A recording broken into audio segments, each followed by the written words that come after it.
최경영의 최강 시사.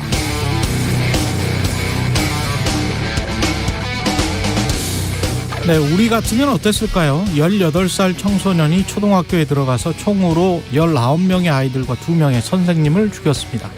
한 해 4만 명 넘게 총기 관련 사고로 사람이 죽습니다. 그런데 그런 참사가 일어나고 며칠 안 지나서 주말에 바로 그 지역에서 총기 판매업자들과 정치인들이 모여서 총기 규제하는 것은 우리의 사유재산을 몰수하는 것, 총기를 규제하면 오로지 범법자들만 총기를 갖게 될 것, 정당한 사람들이 총기를 가질 수 있어야, 오히려 선생님들도 학교 경비원들도 총기를 가지고 있었다면 스스로를 방어할 수 있었을 것, 경찰이 일찍 진압했다면 막을 수 있었을 것, 이번 총기 사건은 따라서 바이든 행정부의 무능력의 결과일 뿐이라고 정치적으로 선전선동했다면, 그리고 미국 언론이 총기 규제론자들의 목소리에 너무 매몰됐다며 총기 규제론자들과 총기 자유론자들의 목소리를 정확히 1대1로 기계적 균형을 맞춰서 보도해야 한다고 정치인들이 목소리를 높였다면, 우리나라에서는 이런 논리가 먹혔을까요? 그렇지 않습니다. 우리는 미국과는 다른 역사, 생각, 다른 믿음을 가지고 있기 때문에 이런 논리 잘 안 먹혔을 겁니다. 이런 거 보면 미국 사람들 이해가 되지 않습니다. 어쩌면 그들은 과거와 현재의 정치가 만들어 놓은 가짜 믿음의 늪에 빠져서 진실을 못 찾고 허우적거리고 있는 것 같아 보입니다. 그러나 다른 측면에서 보면 우리도 비슷한 구석이 있습니다. 예를 들어서 남북 갈등이 격화돼서 전쟁 불사론자 대 그래도 평화가 우선인 자들이 대립했을 때 응징과 보복을 주장하는 정치인들의 강력한 목소리에 기가 죽어 언론이 1대1로 기계적 균형을 맞춰 눈치껏 보도하다가 전쟁이 나버렸다면, 그래서 많은 사람들이 다치고 죽었다면 그 죽음들은 누가 얼마나 책임을 져야 공정할까요? 의문이죠. 네, 안녕하십니까. 5월 30일 세상에 이익이 되는 방송 최경영의 최강시사 출발합니다. 저는 KBS 최경영 기자고요. 최경영의 최강시사 유튜브에 검색하시면 실시간 방송 보실 수 있습니다. 문자 참여는 짧은 문자 50원, 긴 문자 100원이 드는 샵9730 유튜브 무료 콩 어플도 많은 이용 부탁드리고요.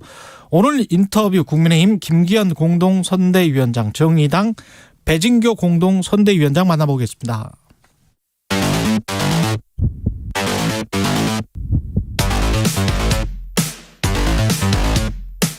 오늘 아침 가장 뜨거운 뉴스 언박싱. 네, 뉴스 언박싱 시작합니다. 김민아 시사평론가, 민동기 기자 나와 있습니다. 안녕하십니까? 안녕하십니까? 예, 추경안이 국회 본회의 통과합니다. 어제 국회 본회의를 이제 통과를 했고요. 정부가 윤석열 정부 첫 추경이 국회 문턱을 넘어섰습니다. 이번 추경안은 당초 정부안보다 2조 6천억이 늘어난 39조 원 규모고요. 지급 범위가 좀 넓혀졌습니다. 그래서 371만 사업자에게 600만 원에서 1000만 원까지 손실보전금이 지급이 됩니다. 그리고 손실보상법에 의해서 또 별도로 지급되는 손실보상금이 있거든요. 대상이 원래 매출액 10억 이하 소기업이었는데 30억 이하 중기업까지 확대가 되도록 했고요. 특수 형태 고용 종사자라든가 프리랜서와 같은 이른바 사각지대에 속한 업종에 지급하는 지원금 규모도 정부안 대비 100만 원 증액을 하기로 했습니다. 정부가 오늘 오전에 한덕수 국무총리 주재로 임시국무회의를 열어서 추경안을 심의 의결을 하고요. 이어서 윤석열 대통령이 이걸 재가를 하게 되면 이르면 오늘 오후부터 바로 지급이 될 것으로 보이는데, 갑자기 여야가 이렇게 덜컥 어제 합의를 한 이유가 뭐냐? 6일 지방선거를 고려한 선거 때문이겠죠. 결과로 보입니다.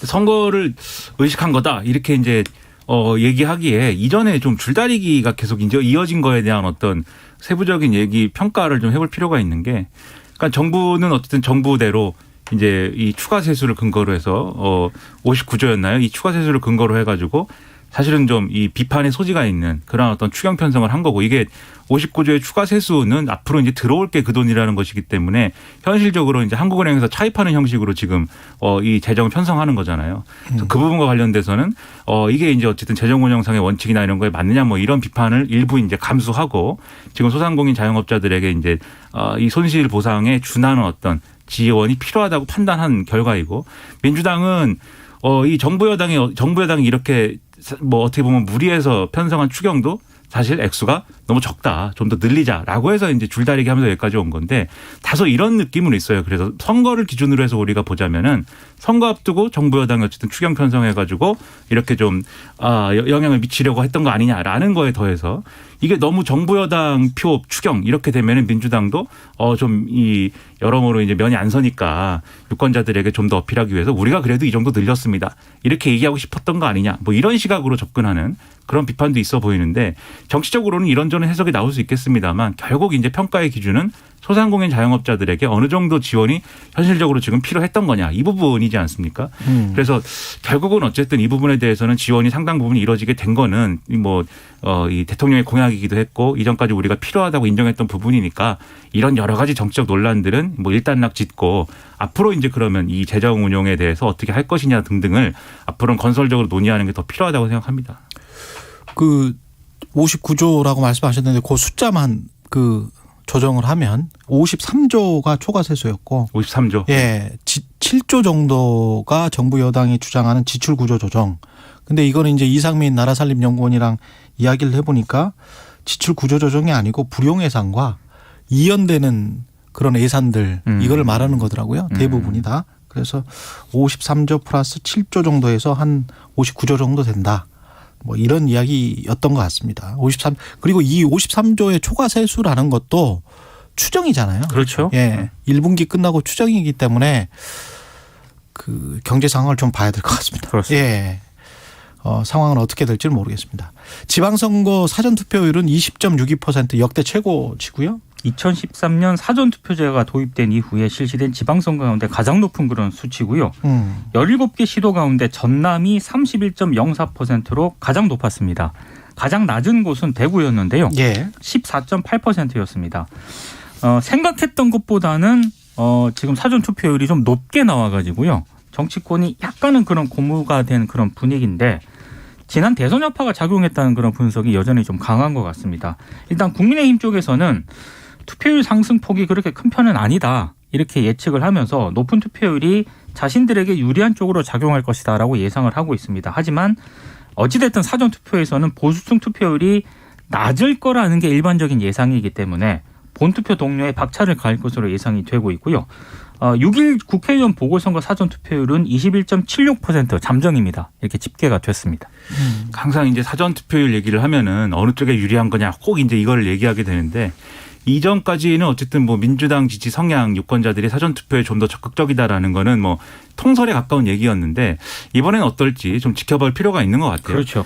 일단 사전투표율이 이제 늘어가는 추세인 건 맞는데 그 늘어가는 추세의 어떤 이유랄까요? 그건 일단 본투표 분산 효과가 제일 큰 것 같고 그러다 보니까 이번에 사상 최대의 어떤 사전투표율이다라고 얘기는 했지만 최고치다라고 얘기를 했지만 이전 대선이나 이런 거와 비교해 봤을 때는 사전투표율의 상승분이 또 그렇게 드라마틱하게 높아진 거는 아닌 것 같거든요. 0.48%포인트 높아진 거니까. 그렇죠. 이런 부분 감안하면은 또 사전투표율이 기대만큼 그렇게 크게 뭐 늘어난 건 아니다라는 평가도 가능한데 특히 지역별로 봤을 때는 말씀하신 것처럼 전북하고 대구, 뭐 전남, 대구 뭐 이렇게 많이 비교를 하는데 사실 전북 24.41%, 경북 23.19%입니다. 이렇게 비교하면은 사실 또 영원함의 차이 크지 않은 것 같고, 그다음에 대구를 14.8%라고 이제 됐는데 광주가 또 17.28%예요. 그러니까 분명히 광주가 높긴 하지만 또 엄청나게 높다 이런 것도 아닌 것도 같고. 그러네요. 네, 네. 그런 부분이 있으니까 이게 뭐 여야 어느 쪽에 유리한 상황이다라고 말하기는 좀 어려울 수도 있겠다라는 생각이고 특히 그동안 사전투표에 이제 보수적 유권자층이 좀 소극적이었던 이유 중에 하나가 그 뭐 부정선거 되는 거 아니야? 뭐 이런 생각이 있었던 것도 일부 그 영향을 미쳤는데 예. 정권이 바뀌다 보니까 이제 그런 우려 좀 적어졌을 것이다 이런 생각도 들거든요. 예. 그래서 이제 유불리는 종합적으로 뭐 알아서 판단하겠지만 결국은 이제 투표를 많이 하는 게 어쨌든 좋은 거는 사실이니까 예. 본투표 때 많은 투표를 하시기 바랍니다. 오히려 민주당에서는 민주당 지지자들이 대선에서 패하지 않았습니까? 예. 그래서 그 패배감 때문에 지방선거에 투표를 하지 않을 것이다라는 우려가 있었거든요. 그런 우려가 있었죠. 그렇습니다. 예. 그래서 사전투표율이 진짜 어디 쪽으로 유리하게 작용할 것인지는 이거는 판단하기가 굉장히 어려울 것 같습니다. 본인의 정치적 의사를 쉬는 날까지 주면서 하라고 하는데 그건 뭐 그냥 한번 표현해 보시는 것도 좋을 것 같습니다. 예, 민주주의라는 게 꼴랑 이거 투표 한번 하는 거 이거가 다잖아요. 우리가 좀 더 기회가 있어야 되는데 예. 사실 현실적으로 그렇습니다. 그렇잖아요. 예, 다른 지방선거 때 최강 시사는 합니다. 아, 우리는 뭐 쉬지 못하고 계속 하지만 네. 우리는 해야죠. 예, 하지만 그럼에도 불구하고 이거 꼴랑 다 하나이기 때문에 다른 나라들에 비해서 투표제도랄지 뭐 국민 소환제도도 없고 그다음에 여러 가지 제도들이 없지 않습니까? 검사장, 그렇죠. 그다음에 판사 뭐 이런 것들 다 투표로 뽑는 나라들이 있는데 그런 것들을 생각을 해보면 그렇게 엄청난 권리도 아니에요. 이거라도 빨리빨리 사용하시는 게 좋습니다. 그러니까 예. 이거밖에 실질적인 수단이 없기 때문에 그렇죠. 굉장히 소중한 권리입니다. 그렇죠. 네. 예. 혹시 사전투표 안 하셨으면 본투표 네. 꼭 하시기 바랍니다. 예. 그리고 민주당 쇄신안은 일단은 봉합이 됐다고 봐야 됩니까? 일단은 봉합을 시켰습니다. 지난 예. 28일 밤 긴급 비대위 회의를 열었는데요. 지도부의 혼선으로 걱정을 끼쳐 사과드린다 이런 입장을 밝혔습니다. 일단 박지원 위원장이 제안했던 뭐 더 젊은 민주당, 팬덤 정치와의 결별과 같은 5대 쇄신 과제는 지방선거 이후에 이제 추진을 하기로 했고요. 박지원 비대위원장도 어제 SNS에 5대 혁신안을 지도부가 모두 수용했다 감사드린다. 앞으로 이제 지방선거에 최선을 다하겠다 이런 입장을 밝혔는데 근데 문제는 지방선거 끝난 뒤에 과연 이게 갈등이 불거지지 않을 것인가. 이게 갈등이 해결이 된 게 아니라 봉합을 했기 때문에요. 언제든지 이 문제는 다시 불거질 가능성도 있고요. 특히 8월 전당대회를 앞두고 있는 그런 상황이기 때문에 언론들의 분석은 일단 친 이재명계와 비 이재명계 간의 당권 경쟁이 예고돼 있는 그런 상태거든요. 예. 근데 박지원 위원장 문제가 화두로 떠오를 가능성이 있고 이렇게 되면은 상당히 또 민주당이 갈등에 좀 돌입할 수도 있다라는 그런 전망도 나오고 있습니다. 선거 이후에. 그렇습니다. 예. 사전 투표에 이제 만약에 민주당 지지층이 적극적으로 임하지 않았다라는 전제를 한번 놓고 보면은 그것에 영향을 준 요인 중에 하나가 이 사태죠. 근데 이게 하루라도 좀 빨리 잘 마무리했으면 좋았을 그럴 일인데 예. 사실 하루를 더 불필요하게 끌었다는 생각도 좀 들어요. 박지원 위원장이 어쨌든 사과를 한 거에 대해 사과를 하고 윤호중 비대위원장한테 공동유세하기로 하자고 제안을 했을 때 그걸 이제 받고 우리가 그럼 앞으로 쇄신하겠습니다라고 했으면 사실 하루 더 빨리 마무리할 수 있었던 것인데 하루를 더 끌고 간담회를 해가지고 간신히 이제 어쨌든 절충을 하는데 이르렀습니다. 그래서 이게 어쨌든 선거 앞두고 봉합한 건 맞는데 지금 말씀하신 것처럼 앞으로 갈등은 불가피해요. 그런데 이 민주당이 이 당 내외에 갈등을 벌이는 거에 대해서 지금 뭐 경계하고 우리가 이럴 때가 아니다 뭐 힘을 합치자 이렇게만 갈 수 있는 상황도 아닙니다. 사실 대선에 졌기 때문에 당장의 지방선거 그리고 그 이후에 있을 여러 가지 정치적 사안들에 대해서 뭐 같은 목소리를 내는 것도 필요하겠지만 향후 5년간 어떻게 이 당이 거듭나서 또 국민들에게 이 정권을 달라고 할 것이냐에 대해서는 변하지 않으면 안 되는 상황이 지금 놓여 있거든요. 그러니까 정체성과 방향성에 관한 고민은 해야 될 것 같아요. 그렇죠. 그렇습니다. 예, 네. 대선과 지방선거 거치면서 지금 계속 뭐 세금 깎아주겠다, 뭐 그다음에 어떤 걸 개발하겠다. 그러면 글쎄요, 이게 중도화인 건지 우파화 되는 건지 또는 국민의힘화 되는 건지 어떤 규정에 따라서 다를 수도 있겠습니다만은 그렇게 큰 차이를 보이지 않고 있잖아요. 그렇죠. 그러면 정체성이 뭐냐 이걸 다시 한번 물어봐야 될 것 같습니다. 예. 노선은 분명해야 되고 첫째로 두 번째로 책임 의식이 좀 있는 당이 돼야 돼요. 그것도 그렇죠. 네, 예. 어떤 정책이나 주장이나 사안에 대해서 마지막까지 책임지는 그런 정당이 돼야 되겠는데 그러한 이제 일들을 할 수 있느냐는 굉장히 중요한 것이고 그래서 이번 지방선거와 이 논란을 혹시라도 박지원 비대위원장을 그냥 내치는 거기다 책임론을 다 이렇게 몰아넣고 참 문제가 있었네요 이러고 끝나버리는 이런 게 되면 안 되고 향후 5년에 민주당의 모습 바꿔나가는 그런 기회를 삼아야 다시 국민들에게 신뢰를 얻을 수 있다 이 점을 좀 깨달아야 되는 그런 상황이라고 저는 생각합니다. 예. 김포공항 이전 관련해서도 이게 지방선거의 막판 정책 쟁점으로 부상했습니다. 이게 지금 문제가요. 일단 이재명 후보하고 송영길 서울시장 후보가 정책 협약을 최근에 맺었거든요. 아, 최근에. 네. 그래서 김포공항을 인천국제공항으로 통합 이전시키고 김포공항과 주변 부지에 주택 20만 호를 조성을 하겠다. 이제 요거를 이제 공약으로 내세운 겁니다. 예. 근데 국민의힘 쪽에서는 이걸 집중적으로 공격을 하고 있는데 이른바 이런 겁니다. 오영훈 제주지사 후보는 이 공약이 전혀 상의되지 않은 무리수라는 취지로 항변을 하고 있고 김동연 경기지사 후보는 성남 서울공항 기능을 김포공항으로 이전해야 한다고 얘기를 하고 있다. 이게 지금 민주당의 콩가루 정체성 그 자체를 보여주고 있다. 이준석 국민의힘 대표가 이렇게 이제 비판을 하고 있는데요.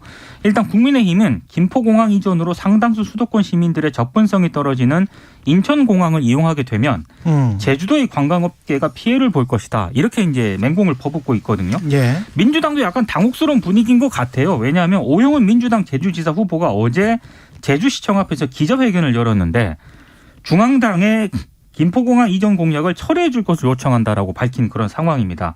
그러니까 민주당 쪽에서는 일단 김포공항 이전은 중앙당 공약이 아니라 지역에 출마한 후보들의 공약이다.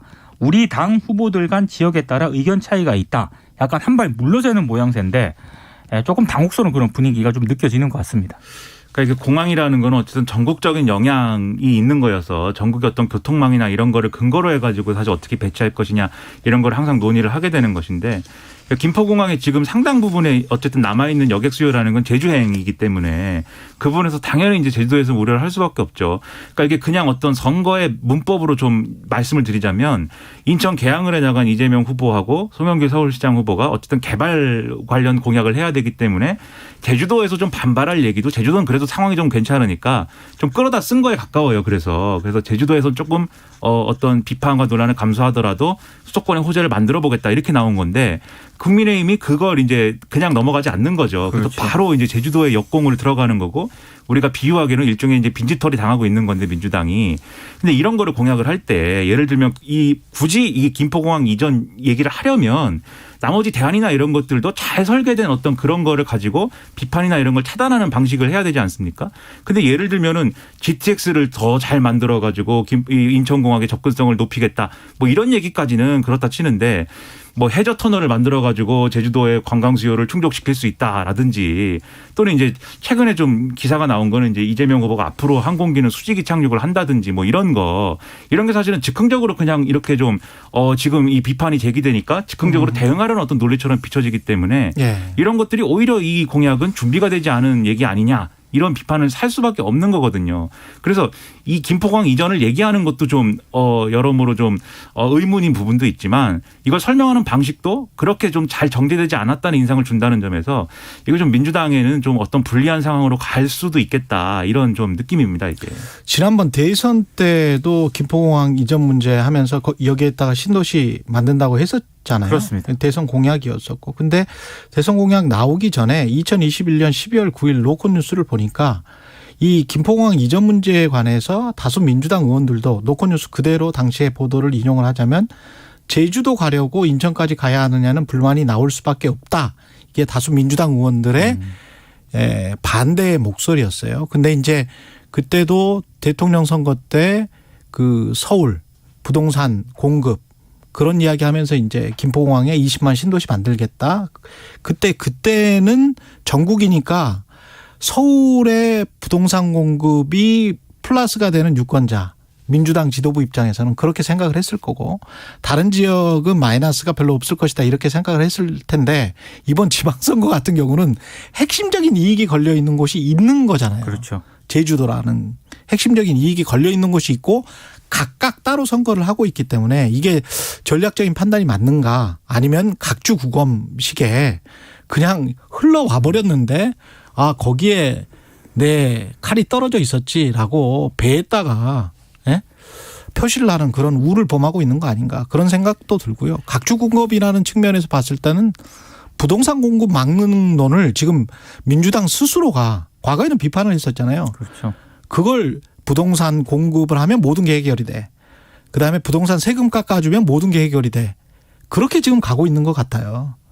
근데 그것도 시장 상황이 변했어요. 그렇습니다. 네. 시장 상황이 변했어요. 네. 근데 그거를 민주당 지도부는 지금 알고 있나? 유주택자들의 마음이 진짜 공급을 막 해달라고 하는 걸까? 아니면 지금 집값이 떨어질 것 같으니까 뭔가 좀 템포를 좀 조절을 해달라는 걸까? 한번 물어봤을까요? 제가 느끼는 시장 상황의 변화는 서울 수도권의 시장 상황의 변화 유주택자들의 민심의 흐름은 좀 다른 것 같은데 계속 과거지향적인 사고방식에 빠져 있는 게 아닌가 민주당이. 그러면서 이걸 또 끼워 맞추려고 하니까 이게 다 급조인 거죠. 네. 그렇죠. 그러니까 지도부 말씀하셨는데 지도부가 부실하다. 이 점 부정할 수가 없는 게 이재명 후보가 어쨌든 총괄선대위원장까지 맡아서 그렇죠. 전국 선거를 사실 또 책임지는 그림인데 오히려 여기서 전국 선거의 차원에서는 파열음을 좀 낸 부분이 지금 있지 않습니까? 그렇죠. 아마 이것도 나중에 뭐 책임론 이런 거 불거지면서 좀 논란이 될 것 같습니다. 윤종훈 국무조정실장은 낙마를 했습니다. 본인이 그냥 사퇴를 한 거죠. 결국에 낙마를 했고요. 예. 그 국민의 권성동 원내대표를 중심으로 이른바 윤종원 불가론을 강하게 제기를 해오지 않았습니까? 그러니까 윤핵관들이 이 문제를 집중적으로 제기를 했는데 본인이 일단 자진 사퇴하는 형식을 취하긴 했습니다만 사실상 밀려났다라는 그런 평가가 많고요. 이건 좀 문제가 있는 거 아닙니까? 책임 총리제를 그렇죠. 하겠다라고 윤석열 대통령이 얘기를 했었는데 그게 좀 무색해졌다는 그런 평가도 있습니다. 원래 한덕수 국무총리가 그전에는 대체할 사람이 없다라고 하면서 윤행장을 상당히 고집을 했었는데 말이 조금 바뀌었습니다. 일단 뭐 새로운 사람을 좀 찾아보겠다라고 얘기를 했거든요. 윤핵관들과의 어떤 그런 갈등에서 윤핵관들이 1차전은 승리를 한 게 아닌가 싶습니다. 그러니까 이게 국무총리를 보좌하는 핵심 직책 두 개가 국무조정실장이랑 국무총리 비서실장이잖아요. 그렇죠. 그 두 개잖아요. 근데 그것조차 이제 한덕수 국무총리 마음대로 지금 임명 못 한다는 게 이제 나타난 거니까 당연히 이제 책임 총리제는 뭐 허울뿐인 거냐 뭐 이런 비판이 나오는 것이고 그리고 윤핵관의 승리냐 당정 갈등이냐 이렇게 얘기가 나오는 건데 그런데 최종적으로 이 칼을 들었던 사람은 누구일까? 그렇죠. 그것은 결국은 대통령입니다. 그렇죠. 대통령이 한덕수 총리한테 힘을 실어줘서 이거는 총리가 하는 인사니까 좀 갈등 구조로 가지 맙시다. 이렇게 정리했으면 과연 이른바 윤핵관이라고 하는 권성동 원내대표나 당내 의원들이 뭐 그렇게 반발을 막 크게 했을까요? 이 문제에 대해서? 그렇지 않았을 거거든요. 결국은 대통령이 이런 목소리도 있는데 이 윤종원 국무조정실장 카드는 아니지 않을까? 이렇게 판단을 했으니까 결국은 이런 상황으로 이어진 거 아닐까? 이렇게 생각할 수밖에 없는 거고 그렇다 하면은 책임 총리제는 어디로 갔습니까라고 대통령에게 물어볼 수밖에 없는 거죠. 그래서 그 점에 대해서 이제 설명이나 이런 게 있어야 될 텐데 아마도 그냥 본인이 자진 사퇴한 거니까는 얘기할 건 없다라고 하지 않을까 이렇게 추정은 되고 또 하나 제가 궁금한 거는 그러면 윤종원 IBK 기업은행장은 당분간도 이제 기업은행장을 이제 해야 되는데 좀 힘이 내부에서 실릴까요? 뭐 이것도 잘 모르겠습니다. 어떻게 되는 것인지. 아마 그리고 기업은행장은 사실 윤종원 전 수석이 갈 때도 노조에서 반대하고 그래갖고 낙하산 인사 이래가지고 논란이 있었거든요. 맞습니다. 네. 나중에 기업은행장은 누가 하는 것인지 그것도 좀 궁금합니다.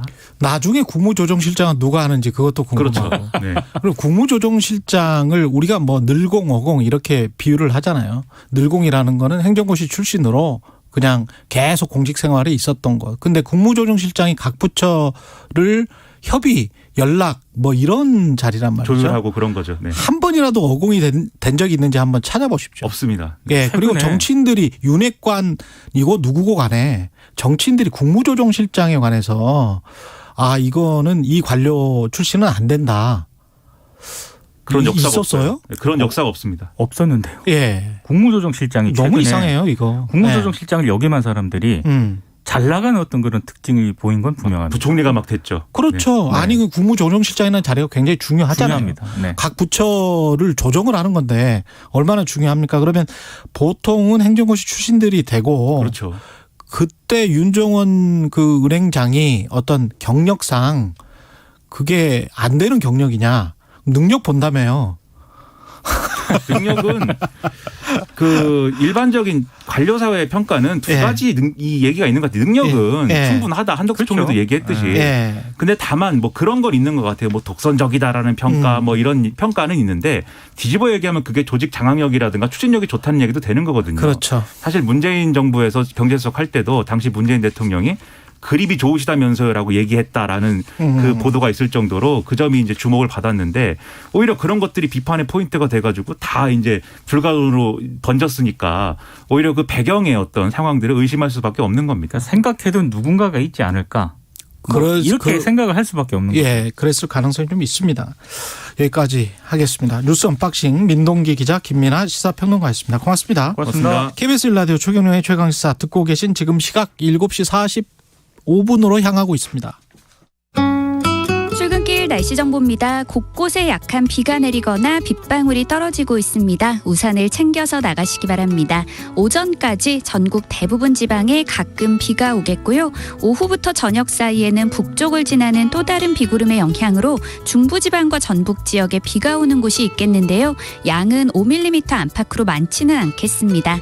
오늘 흐리고 비가 내리면서 낮 기온이 서울 25도, 광주 24도, 대전, 대구 26도 등으로 어제보다 2도에서 6도 정도 낮아 더위가 쉬어가겠습니다. 현재 서울의 기온은 21도입니다. 날씨 정보 송소진입니다. 이어서 이 시각 교통 상황을 KBS 교통정보센터 정현정 씨가 전해드립니다. 네, 한 주의 시작 월요일 출근길 상황입니다. 도로의 정체는 이른 시간부터 시작됐습니다. 먼저 경부고속도로 서울 방향인데요.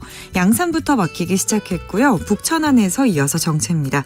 신갈분기점에서 서울요금소까지는 7km 구간 제속도 못 냅니다. 금토분기점 부근 승용차 고장난 차 서 있고요. 서해안고속도로 목포 쪽으로 순산터널에서 비봉 부근까지는 14km 구간 정체입니다.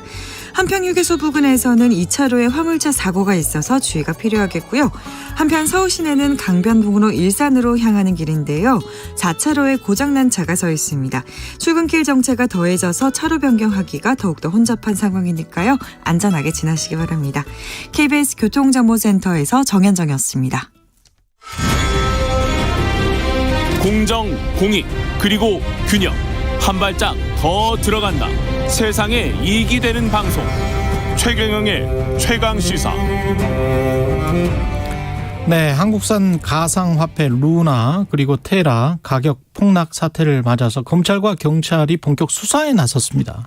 피해자들 역시 소송 준비를 하고 있고, 그런데 루나와 테라 운영사는 새 코인 출시를 예고했습니다. 고소를 준비하고 있는 한상준 변호사 전화로 연결돼 있습니다. 안녕하세요. 네, 안녕하세요. 예, 이게 복잡하네요. 이 투자자만 지금 뭐 30만 명, 28만 명 이렇다고 하는데 피해 규모가 어느 정도입니까? 예, 일단 현재 국내 투자자만 20만 명 정도에 이르는 것으로 파악되고 있고요. 예. 피해 금액은 전체적으로 약 50조 원 이상에 달하는 것으로 추정하고 있습니다.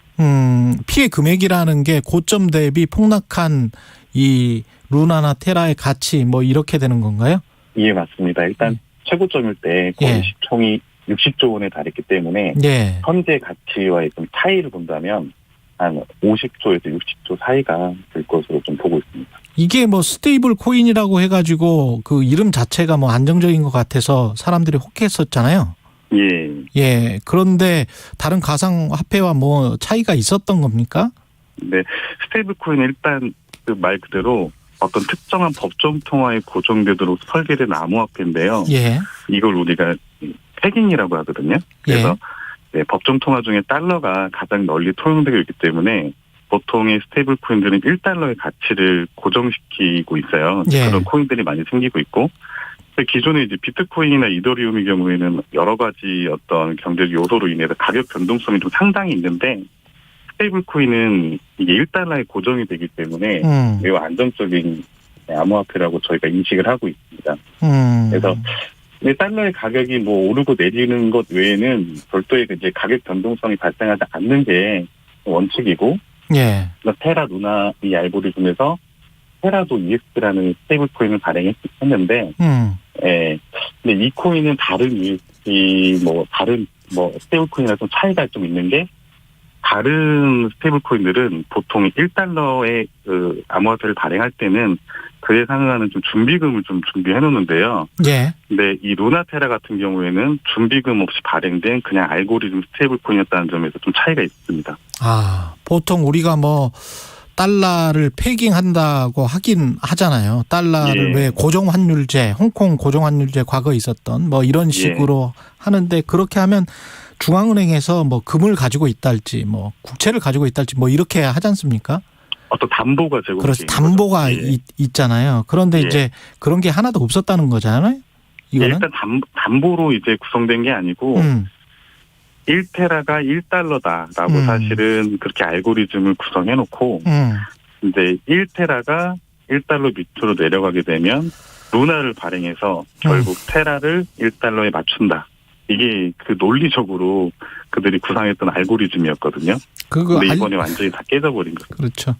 뭐 근데 가치가 그런 담보 가치가 없는데 그런 알고리즘만 그렇게 해놨다고 해서 절대적으로 계속 그렇게 갈 수 있었다라고 믿기가 힘들 것 같은데 저 같은 사람이라면.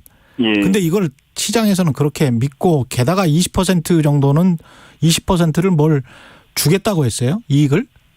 일단 1테라를 예. 앵커 프로토콜이라는 디파이 플랫폼에 예치를 해놓으면 예. 연 19.4%의 고정 수익을 지급하겠다고 이제 약속을 한 건데요. 이게 통상 저희가 이제 상식적으로 이해하기가 좀 힘든 게, 그러니까 네, 일반적인 암호화폐 디파이 생태계에서는 그 정도 수익률을 보장하는 것들이 꽤 있는데 이게 법정 통화에 고정이 되는 그 스테이블 코인을 예치를 하는 데 있어서 19.4%의 고수익을 준다는 것은 기존 어떤 금융 투자 상품에서는 찾아볼 수 없었던 고수익이었어요. 그래가지고 그렇죠. 그걸 신뢰하고 사람들이 테라에 많이 투자를 하게 된 것이죠.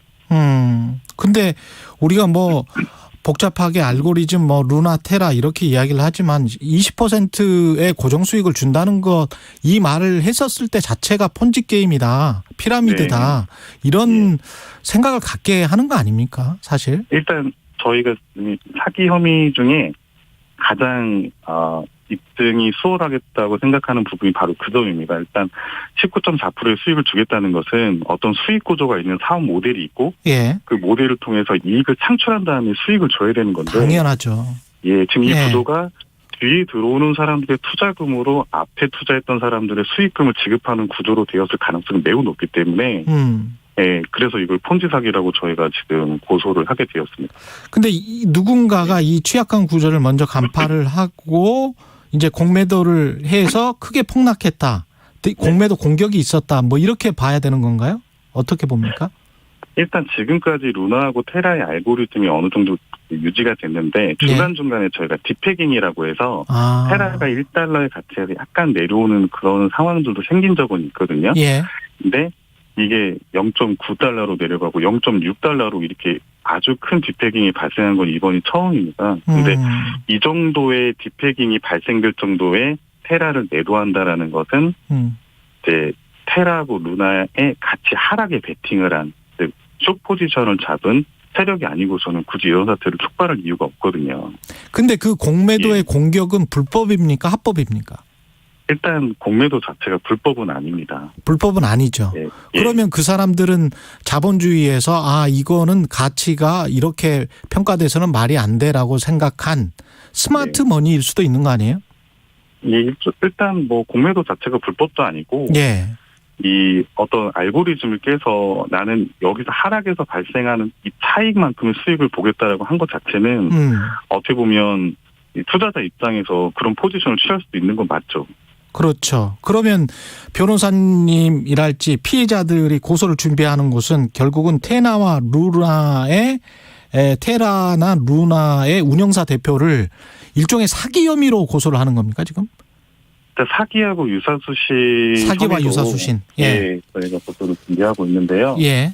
일단 가격이 폭락했다는 점이 사기가 아니고. 그렇죠. 애초에 투자를 유치할 때 USD가 1달러에 고정이 되게끔 마치 언제든지 깨질 수가 있는데. 그렇죠. 착시 현상을 만든 거거든요. 예. 거기다가 뭐 1달러, 달러에 투자를 하는 것처럼 보이면서 고수익을 보장을 했는데 그 고수익 보장의 재원이 없었다라는 점이 기존 저희가 보던 폰지 사기하고 매우 유사한 구조이기 때문에. 그러니까요. 예. 거기다가 또 그 예전에는 유사수신 행위에 그 암호화폐를 수신하고 암호화폐로 이익을 배당하는 경우도 포함이 되느냐 좀 논란이 있었는데 작년 말부터 이러한 것도 유사수신에 해당한다는 판례들이 나오고 있거든요. 예, 그렇습니다. 그래서 저희가 사기하고 유사수신을 주요 혐의로 잡고 고소고발을 진행하게 되었습니다. 이거는 계속 지속될 수 없는 사업이라는 거를 알고도 계속 지속했다. 이래야 사기가 되는 거 아니에요? 그러니까 UST라는 스테이블 코인을 운영하면서 19.4%의 수익을 지급할 수 있는 구조가 없었는데 그 점이 사실 이게 돌려막기 폰지 구조가 되면 사실 그 자체가 사실 사기가 되기 때문에. 그러네요. 예. 그 어떤 부분에 대해서 집중적으로 수사를 하면 밝혀낼 수 있다고 보세요? 일단 테라폼 테라마스의 수익 구조를 좀 살펴봐야 된다고 생각합니다. 예. 일단 기존의 어떤 UST나 루나를 운용하면서 수익이 아예 없지는 않았을 텐데 예.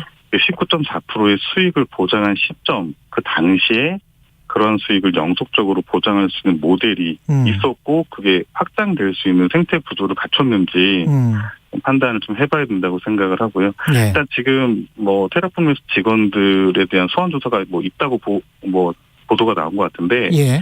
일단 그 과정에서 좀 상세히 드러나지 않을까 싶습니다. 마지막으로 짧게요. 이 예. 테라 2.0 체인을 또 하겠다는 거 아니에요? 네. 왜 이러는 겁니까? 일단 보통 기존의 암호화폐 폰지 같은 경우에 예. 암호화폐 하나가 이제 발행이 돼서 잘 안 되면 예. 그 다음 새로운 어떤 버전의 암호화폐를 발행하고 그래서 이걸 하드포크를 하거나 에어드랍을 하거나 스왑을 하는 방식으로 약간 이걸 저희가 물타기 한다고 하는데 돌려막기 물타기의 일종일 수 있다. 그렇습니다. 알겠습니다. 예. 그런 의도로 진행되고 있다고 보입니다. 한상준 변호사님이었습니다. 고맙습니다. 네, 감사합니다.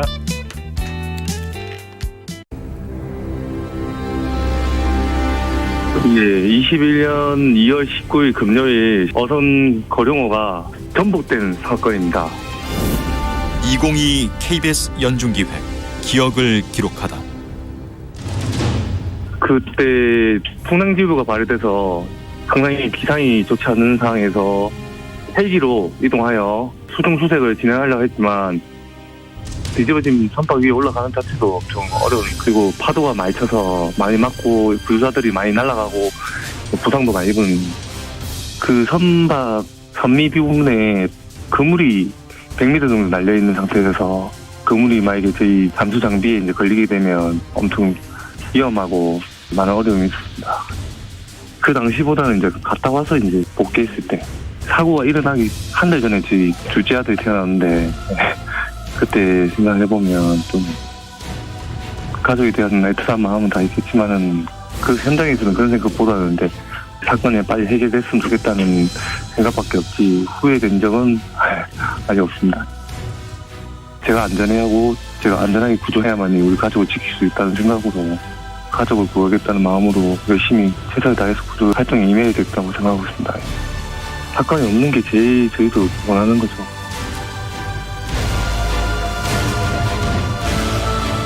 포항 거룡호 전복 사고에서 극적으로 생존자를 구한 해양경찰 여찬희 경사는 기억합니다. 생후 한 달 된 둘째 아들을 두고 구조에 나섰습니다. 사방으로 몰아치는 물살과 사투를 벌인 끝에 구조한 생존자. 생명을 걸고 구했기에 소중한 생명을 살릴 수 있었습니다. 당신과 대한민국의 기억, KBS가 기록합니다.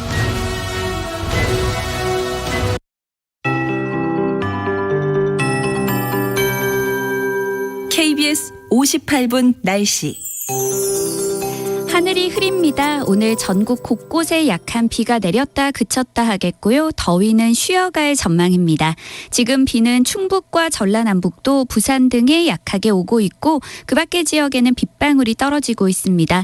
오전까지는 남해상을 지나는 비구름의 영향으로 전국 곳곳에 가끔 비가 내리겠고 오후부터 저녁 사이에는 북쪽으로 또 다른 비구름이 지나가면서 수도권을 비롯한 중부지방과 전북 지역을 중심으로 비가 오거나 빗방울이 떨어지겠습니다.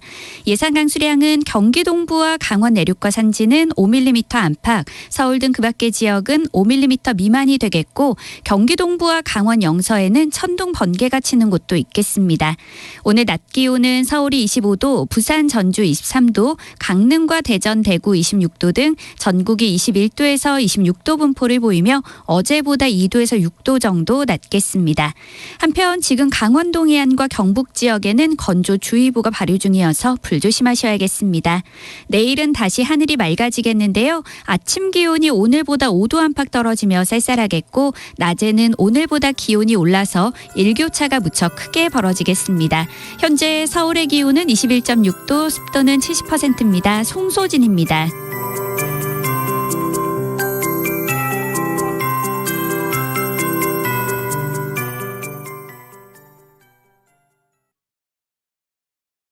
정성을 다하는 국민의 방송 KBS가 8시를 알려드립니다.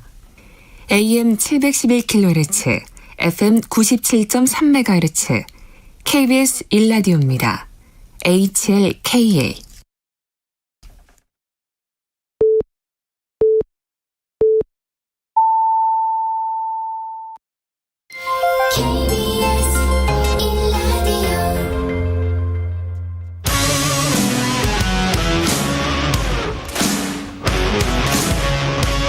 오늘 하루 이슈의 중심 최경영의 최강 시사. 네, 6일 지방선거 이틀 앞으로 다가왔습니다. 이틀 뒤 드러날 민심의 선택 과연 무엇일까요? 6일 지방선거 여야 지도부의 마지막 유세전. 오늘은 국민의힘 김기현 공동 선대위원장 만나보겠습니다. 안녕하세요, 위원장님. 네, 반갑습니다. 김기현입니다. 예, 전국을 누비고 계신데 오늘은 어디십니까? 오늘은 지금 이제 울산인데요. 아침에 출발해서 제주로 지금 넘어가서 하루 종일 아마 제주에서 선거 지원 활동할 것 같습니다. 아, 제주. 일단 그 사전 투표율이 20.62% 어떻게 받아들이세요? 그 사전 투표는 별로 의미가 없고요. 양당 모두가 사전 투표를 하자고 적극적으로 독려한 것이기 때문에. 그렇군요. 예, 그럼 어느 지역의 사전 투표율이 높다 낮다고 평가하는 것은 대통령 선거처럼 전국 투표를 한꺼번에 집계하는 경우에는 의미가 있지만 특정 지역이 높든 낮든 그 지역의 대표를 뽑는 것이기 때문에요. 그러네요. 그런 의미는 없다 그렇게 생각합니다. 그 최종 투표는 어느 정도로 나올 걸로 생각을 하세요? 대략 60% 내외 되지 않을까 하고 보입니다. 저희들은 투표율이 살짝 높은 것이 좋다고 보고 있어서요. 예. 사전 투표는 물론이지만 본 투표도 아주 적극적으로 지금 참여를 독려할 예정이고요. 예. 실제로 그 저희들 내부에서 혹시라도 느슨해지지 않을까, 긴장감이 늦춰서는 안 된다는 차원에서 독려를 하고 있습니다. 느슨해지지 않을까는 이제 뭐 승리는 따는 당상이다 뭐 그런 분위기도 좀 있나 봅니다. 그런 건 아니고요. 예. 실제로 여론조사 지난번 대통령 선거 같은 경우도 마찬가지였는데 예. 우리가 좀 이기지 않겠느냐는 그 전망이 많아지면서 저희들 지지층이 결속해서 투표를 하는데 조금 소홀했다는 판단을 하고 있습니다. 그래서 0.73%라는 아주 아슬아슬한 승부를 벌이는데요. 예. 이번의 경우에도 여러 군데서 접전이 일어나고 있습니다. 어떤 때는 여론조사에 따라서 이게 많이 튀어서 뭐 결과가 뒤바뀌는 경우도 막 나오고 하기 때문에 여전히 지금 상태에서는 불투명한 곳이 많다. 그러니까 뭐 전력을 다 쏟아야 된다 이런 입장입니다. 예, 판세가 뭐 크게 유리하다 이렇게 말씀은 안 하시네요.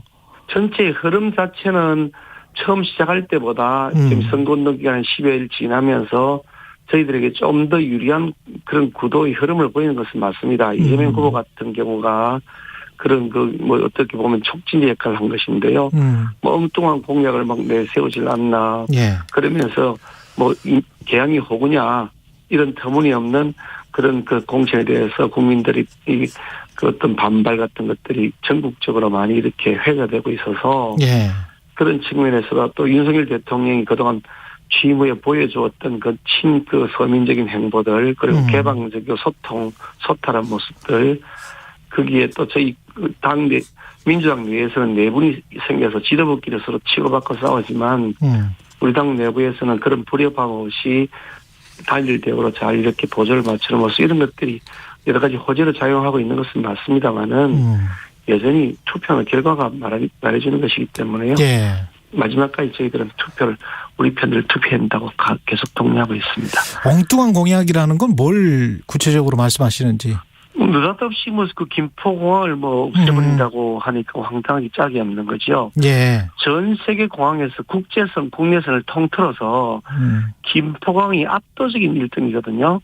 그냥 2등하고 거의 더블 스코어 비슷하게 차이가 나는 그 압도적인 1등인데 그 김포를 없애버리겠다 그러는 건데 인천으로 가라 그러고 원주 청주로 가라 그러는데 그 황당하게도 짝이 없기도 하지만 무엇보다도 지금 제주 같은 경우는 직접적 타격을 받죠. 그 김포 제주 노선이 전 세계 1등이라는 거거든요. 그런데 그 전 세계 1등인 그 노선을 없애버리고 김포 이외의 다른 곳으로 가라. 그러면 제주가 직접 타격을 받죠. 그래서 대통령 선거 때는 특히 민주당에서 이걸 대선 공약으로 채택할지 논의하다가 반대가 많아서 안 했다고 하더라고요. 제가 듣기로는 이재명 후보가 대선 때는 강서구의 자산이다 김포공항이 그렇게 얘기했다 하더라고요.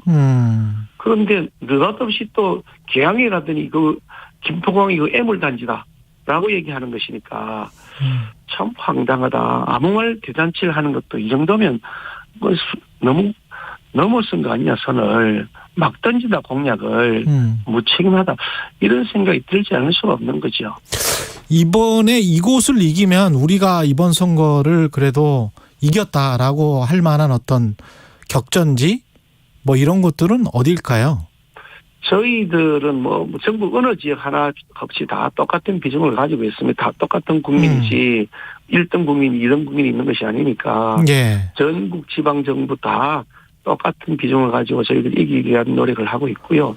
다만 이제 접전 지역 그러니까 서로 간에 예. 치열하게 이게 뭐 경쟁을 벌이는 지역 이렇게 본다 그러면 아무래도 수도권 지역이 중심이 될 것이고 네. 요즘 또 제주도가 굉장히 핫플레이스로 등장하고 있다. 예. 그래서 저희들은 제주도에서 우리가 희망을 일구을 수 있다는 판단을 가지고 최선을 다할 예정입니다. 그래서 오늘 제주 가시는 거군요.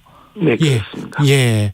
그럼 지금 저 정치 현안 같은 경우는 코로나 추경안은 처리가 됐고 그다음에 국회의장 임기가 오늘이 마지막인데 지급은 어떻게 되는 거죠? 코로나 추경 그 안 통과된 손실보상금. 추경 중에 거의 대부분의 금액은 뭐 하루 이틀 사이 지급이 가능할 겁니다. 왜냐하니까 이제 그 지급을 하는 데 있어서 문제는 지급 대상자가 누군지 선별하는 것하고 지급 방법을 어떻게 할 것이냐 이걸 선택하는 문제인데 그동안 지급 대상자에 대해서는 여러 차례에 걸친 그 민주화당 정부에서 추경이 이루어졌던 여러 차례에 걸친 지급 사례가 있어서 그 대상자 선정이나 지급하는 계좌 확보 이런 것들은 다 현실적으로 다 이루어져 있는 상태라고 보기 때문에요.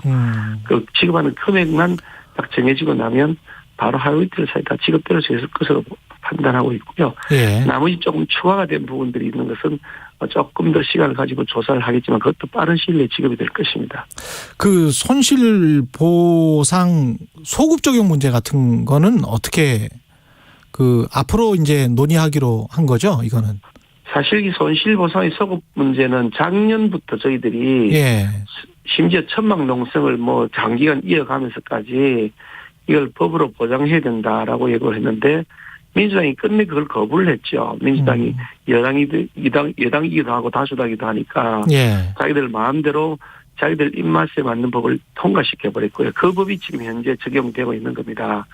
그 상태에서 저희들이 추경을 내니까 저희 정부가 내니까 갑자기 손실보상 소급 적용하자는 법 고치자고 민주당이 나와서 정말 참 청개구리 심보다는 생각이 드는데 지금 일단 지급을 우선 할 건 해놓고 손실보상의 소급 적용을 포함한 재반 문제들에 대해서 논의하자 이런 얘기인데요. 저희들은 기본적으로 가지고 있는 생각이 이렇습니다. 정부가 국민을 상대로 영업의 시간의 제한, 뭐 영업의 그런 어떤 대상의 제한, 뭐 인원의 제한 이런 형태로 했다 그러면 그는 국가가 어떤 명령이나 행정 조치를 통해서 국민들에게 손실을 보게 한 것이기 때문에 그 손실에 대해서는 완전하고 정당한 보상을 하는 것이 헌법의 기본 원칙이라는 생각을 가지고 있고요.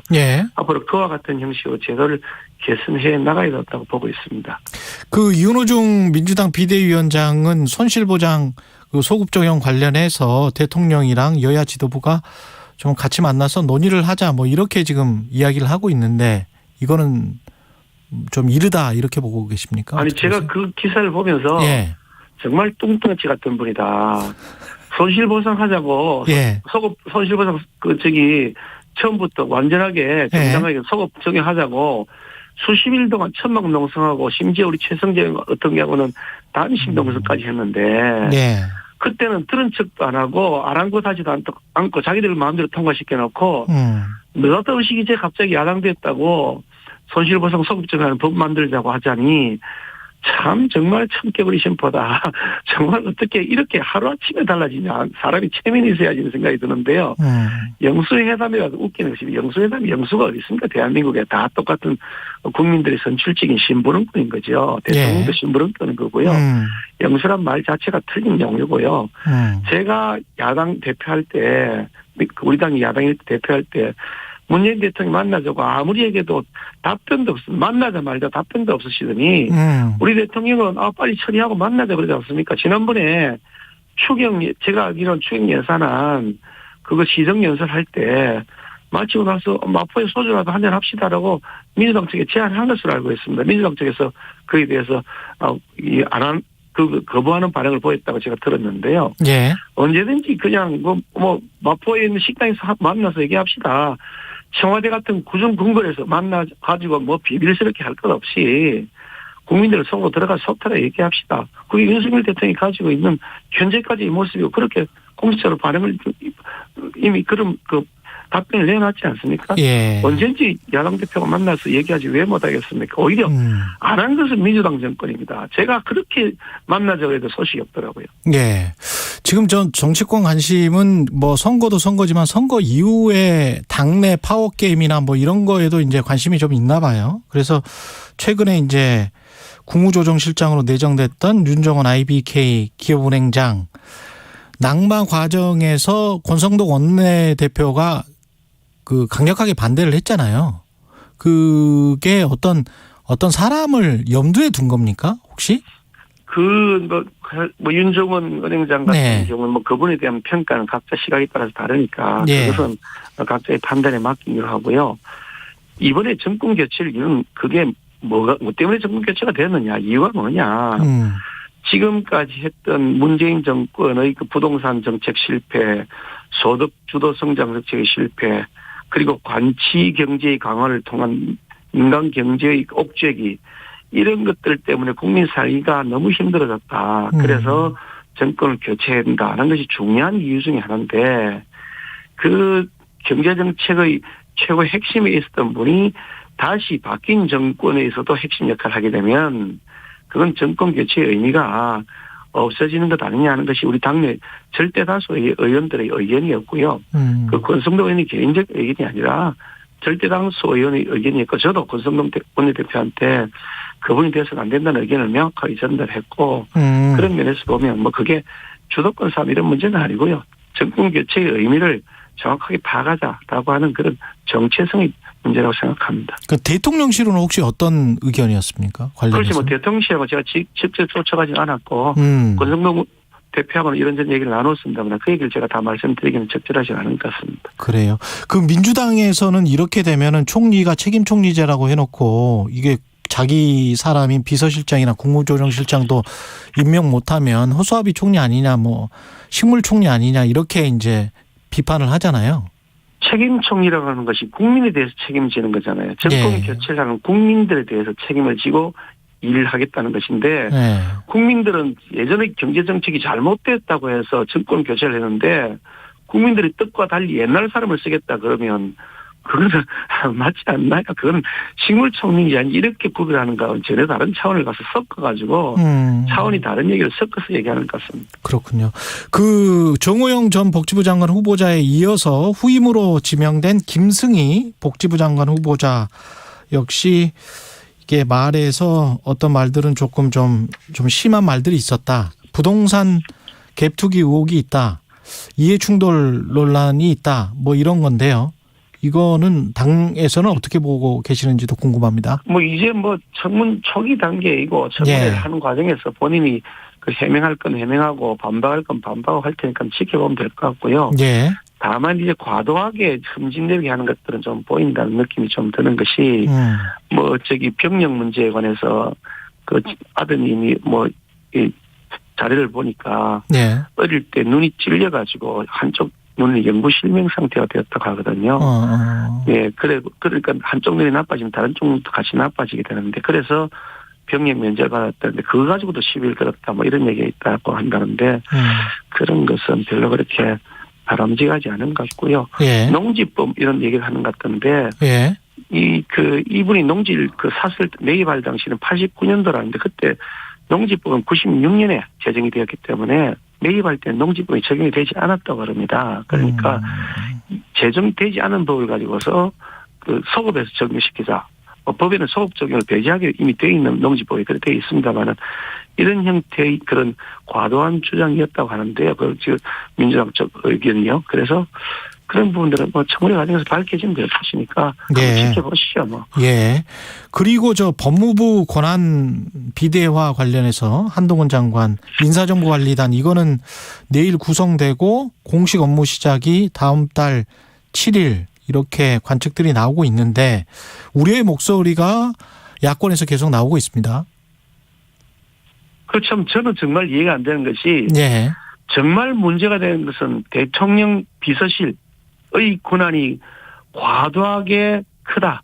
그것이 가장 큰 문제입니다. 예. 민정수석실에서 모든 것이 비밀스럽게 밀실에서 검증 업무가 진행이 되죠. 그래서 민정수석실에서 인사검증을 잘못했다는 거 지적이 되었을 때 자료를 내놓으라 그러면 전부 비공개 자료니까 내놓을 수 없다 그러고요. 그런 다음에 그 대통령이 그만두면 그 자료들 중에서 주요 자료들은 전부 다 대통령실 기록 보관이라고 다 들고 가버려서 숨겨버립니다. 완전히 밀실에서 비공개하면서 은밀하게 자기들끼리 무슨 짓을 하는지 모르는 상황들이 생기는 거죠. 그렇게 음지에 있던 것을 양지로 끌어내는 겁니다. 법무부 자료는 대통령 자료가 아니기 때문에 나중에 다 공개가 되는 겁니다. 통상의 시스템으로 돌아오는 건데 대통령 비서실이라는 데서 은밀한 데 숨어가지고 뒤에서 쑥덕쑥덕 하는 것을 공개적인 시스템에서 하겠다는데 그걸 가지고 시비를 건다 그러면 투명성을 높이는 것을 시비를 걸겠다. 그럼 계속 음지에 사라는 겁니까? 참 황당하다는 생각을 합니다. 투명하게 공개적으로 인사검증을 하는 것이다? 미국에서는 지금 법무부에서 다 맡아서 하고 있고요. 예. 전 세계 어디에서 민정수석실에서 이렇게 은밀하게 해가지고 나중에 쿵떡쿵떡 갖고 숨겨버리고 자료 숨겨버리는 거 그게 모범적인 사례라고 말하는 사람 전 처음 들어봤습니다. 예. 그게 잘못된 것을 개선하자는 거잖아요. 이제는 통상의 정상적인 시스템으로 돌아가자. 뒤에서 밀실에 사는 것이 아니라 공개된 시스템에서 투명하게 하고 나중에 그 자료들도 나중에 다 필요하면 공개할 수 있을 때 되면 공개를 한다. 이런 원칙으로 돌아가는 것이기 때문에 오히려 예외를 원칙으로 바꾸는 것이다. 그게 너무나 당연한 것인데 왜 그걸 갖고 시비를 저는 이해가 되지 않습니다.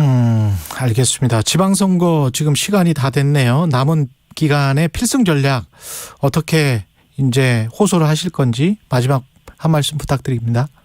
저희들은 처음 시작할 때부터 마지막까지 일관되게 말씀드리는데 윤석열 정부가 제발 일 좀 하게 도와주십시오. 거대 야당이 계속해서 몽리 부리고 발목 잡고 해서 일을 할 수가 없습니다. 하는 말씀이고 또 하나는 이렇게 계속해서 반대하는 야당에 대해서 정말 이번에는 회초를 좀 들어주십시오. 대선 불복을 계속하고 있는데 어떻게 국민들 여러분 야당을 이렇게 가만두시겠습니까? 라고 하는 고소를 드리고 있습니다. 알겠습니다. 국민의힘 김기현 공동선대위원장이었습니다. 고맙습니다. 네, 감사합니다. 오늘 하루 이슈의 중심. 당신의 아침을 책임지는 직격 인터뷰. 여러분은 지금 KBS 1라디오 최경영의 최강시사와 함께하고 계십니다. 네, 이번에는 배진교 공동상임선대위원장 전화로 연결돼 있습니다. 정의당 상황 들어보겠습니다. 안녕하세요. 네, 반갑습니다. 예. 정당 배진교입니다. 이틀 지방선거 남았는데 정의당은 재보궐선거에는 후보를 내지 않았고 광역단체장 17군데 중에서 몇 군데 지금 후보 내셨나요? 지금 광역단체장은 7군데 후보를 냈는데요. 7군데. 서울, 예. 경기, 인천, 예. 대구, 부산, 경남, 광주 이렇게 7군데입니다. 지금 뭐 가장 좀 희망적이다라고 생각하는 지역은 어디인가요? 사실 정의당 후보들이 지금 뭐 최선을 다하고 있습니다만 상당히 어려운 상황에 있죠. 특히 이제 이번 지방선거가 대선의 연장전으로 치러지면서 이제 윤석열 정부의 국정에 대해서 안정론이냐, 견제론이냐 이게 또다시 부딪히면서 양당으로 지금 직결이 또다시 되고 있는 상황이기 때문에 예. 어느 때보다 더 어려운 선거를 치르고 있는 상황이고요. 어쨌든 그럼에도 불구하고 정의당은 이번에 정의당 비례대표 의원 다수 당선과 또 기초의원 당선을 목표로 하고 있는 만큼 저희 이제 광역단체장 후보들이 선두에서 열심히 노력하고 있다는 말씀드리겠습니다. 그 비례대표 뭐 기초 쪽의 시의원이랄지 구의원들 이거는 과거와 비교해서 어느 정도로 생각을 하세요? 지난 2018년 지방선거 때는 20여 명의 광역 또 기초 의원들을 당선시켜 주셨거든요. 예. 그런데 현재 정의당 상황은 솔직히 상당히 어려운 상황에 있습니다. 그래서 지난 선거 때처럼 최소한 20여 명 정도는 지켜주십사 정의당 지지율을 높여주시기 위해서 투표해 주시라 이렇게 호소드리고 있고요. 예. 기초 의원들의 경우에는 중대선거구 제1부 실시 지역과 그리고 현역 기초 의원들이 있는 곳 그리고 3인 선거구 출마 지역에 어려운 상황임에도 불구하고 우리 후보들이 최선을 다해서 지금 선전하고 있는 것으로 확인하고 있습니다. 그 지난 목요일에 대국민 사과문을 발표를 했는데 핵심은 뭘까요? 핵심은 정의당을 지켜주시라고 하는 대국민 호소였습니다. 그러니까 사실 저도 정의당 국회의원이 되고 나서 명복을 빈다는 말을 참 많이 했습니다. 그러니까 과로사하신 우리 택배 노동자들 그리고 공군 이중산님, 이선호 청년 노동자, 변희수하사님 그리고 발달 장애인 분들까지 사실 우리 사회가 외면하거나 또 돌보지 않는 약자들의 수많은 죽음들을 보면서 또 명복을 빌었고 또 그럴 때마다 이런 일이 반복되지 않도록 하겠다고 약속도 참 많이 했는데 그런 약속들을 온전히 다 지키지 못해서 참 무한한 책임감을 느끼고 있다는 말씀도 드렸습니다. 그럼에도 불구하고 정의당이 대변하는 우리 사회의 약자 또 소수자들의 스피커를 지키기 위해서라도 국민 여러분들께서 정의당을 꼭 지켜주시고 이번 지방선거에서 기회를 주시기를 바라는 호소였다고 말씀드리고 싶습니다. 근데 이제 그런 호소가 먹히면 그 어떤 지분을 정치에서 가져갈 수 있는 정치 구조에서 지분을 가져갈 수 있는 게 그래도 그런 유권자들이 꽤 많은데 네네. 20대 대선 당시에도 보면 한 2.4%였단 말이죠. 심상정 후보가. 네네네. 과거에 비하면 이렇게 계속 줄어드는 것 같은 그런 느낌이잖아요. 정의당이. 양당 정치가 더 격화된 측면도 외적 요인으로 있습니다만. 예. 내부적으로는 국민들께서 바라시는 정의당의 도덕성 그리고 정치적 비전을 명확하게 잘 못 보여드린 책임이 정의당에게 있다고 저희들은 일단 판단하고 있는 거고요. 예. 그런 측면에서 지난 대선에서 주셨던 그 회초리에 대해서 저희들도 성찰을 많이 하고 있다는 말씀 드리겠습니다. 그 정의당의 비전은 뭐가 돼야 될까요? 지금 당내에서는 뭐라고 생각을 하십니까? 사실 정의당이 비전이 없는 것은 아닌데 예. 양당 정치가 격화되다 보니까 사실 정책이 실종되고 양 세력 간의 대결만 부각되는 측면이 훨씬 강하다고 저희들은 판단하고 있습니다. 물론 그것을 정책 의제화 시킬 수 있는 힘을 지금 만들지 못한 정의당의 책임이 일차적이라고 판단하고 있는 거고요. 예. 그럼에도 불구하고 여전히 우리 사회의 불평등과 기후위기, 노동의 문제는 정의당만이 또 낼 수 있는 의제이고 또 그런 의제들을 충분히 저희들이 갖고 있다는 말씀도 드리겠습니다. 근데 이제 지금 상황을 보면 언론이 그래서 그런 건지 아니면 유권자들이 그런 생각을 가지고 있어서 그런 건지는 모르겠습니다만은 네. 중도 경쟁은 굉장히 세거든요. 네네. 예. 그래서 국민의힘이건 민주당이건 중도층, 그 중도층이라는 거는 과거로 보면 이제 우파 중도를 연상시키는 그런 정책들이에요. 그죠? 세금은 좀 깎아주고 개발은 더 많이 하고. 근데 정의당의 지금 가치라고 말씀하셨던 뭐 불평등이랄지 노동 존중이랄지 뭐 이런 것들은 사회적 아젠다에서 많이 지금 밀려난 것 같은 그런 느낌을 저도 받는데요. 아마 이제 그 문재인 정부 5년 동안 예. 사실 이제 촛불로 정부가 탄생을 했고 실제 진보적 의제들을 문재인 정부가 다 가져갔는데 예. 실제적으로 의제는 포장해서 정책적으로 추진하겠다고 했지만 실질적으로 국민들이 피부에 느끼시기에는 아직 부족했다라고 판단하셨고 또 그런 평가들이 지난 대선에서도 고스란히 이어졌다고 생각이 되는 거거든요. 그런 예. 의미에서 정의당이 더욱더 그런 의제들을 추동하기 위해서 더 적극적인 노력을 했어야 되는데 사실은 어떤 정치개혁이라고 하는 과제에 집중하다 보니까 그런 의제들이 사실 국민들 눈에 사라지면서 정의당의 오히려 존재감이 더 뒤떨어지고 또 실제 더 많은 관심을 갖고 적극적으로 함께 하셔야 될 분들이 더 많이 실망하셔서 지금 지지를 유보하시거나 아니면 철회하시는 분들이 많다고 저희는 판단하고 있습니다. 그리고 또 역으로 보면은 그 지난 한 5년 동안 민주당 이중대 프레임 이게 이제 굉장히 셌지 않습니까? 네네. 이거는 어떻게 보십니까?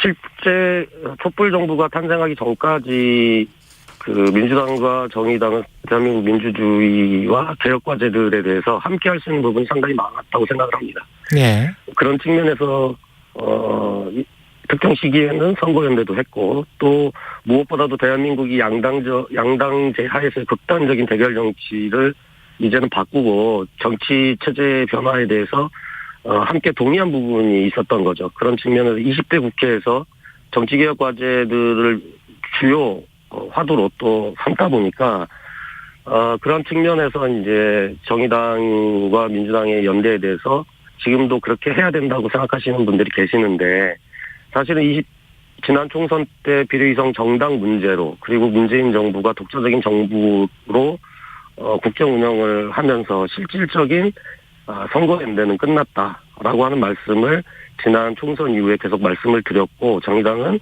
이제 정의당의 독자적인 길을 가야 된다라고 하는 말씀을 계속 드리고 있는 겁니다. 예, 아까 도덕성 이야기 말씀하셨는데 강민진 전 대표의 성비위 문제, 네, 문제를 제기하면서 이제 파장이 커진 거 그런 것들을 연계시켜서 지금 말씀하셨던 거죠, 도덕성. 뭐 그 전 대표 성추행 문제도 있었고요. 예.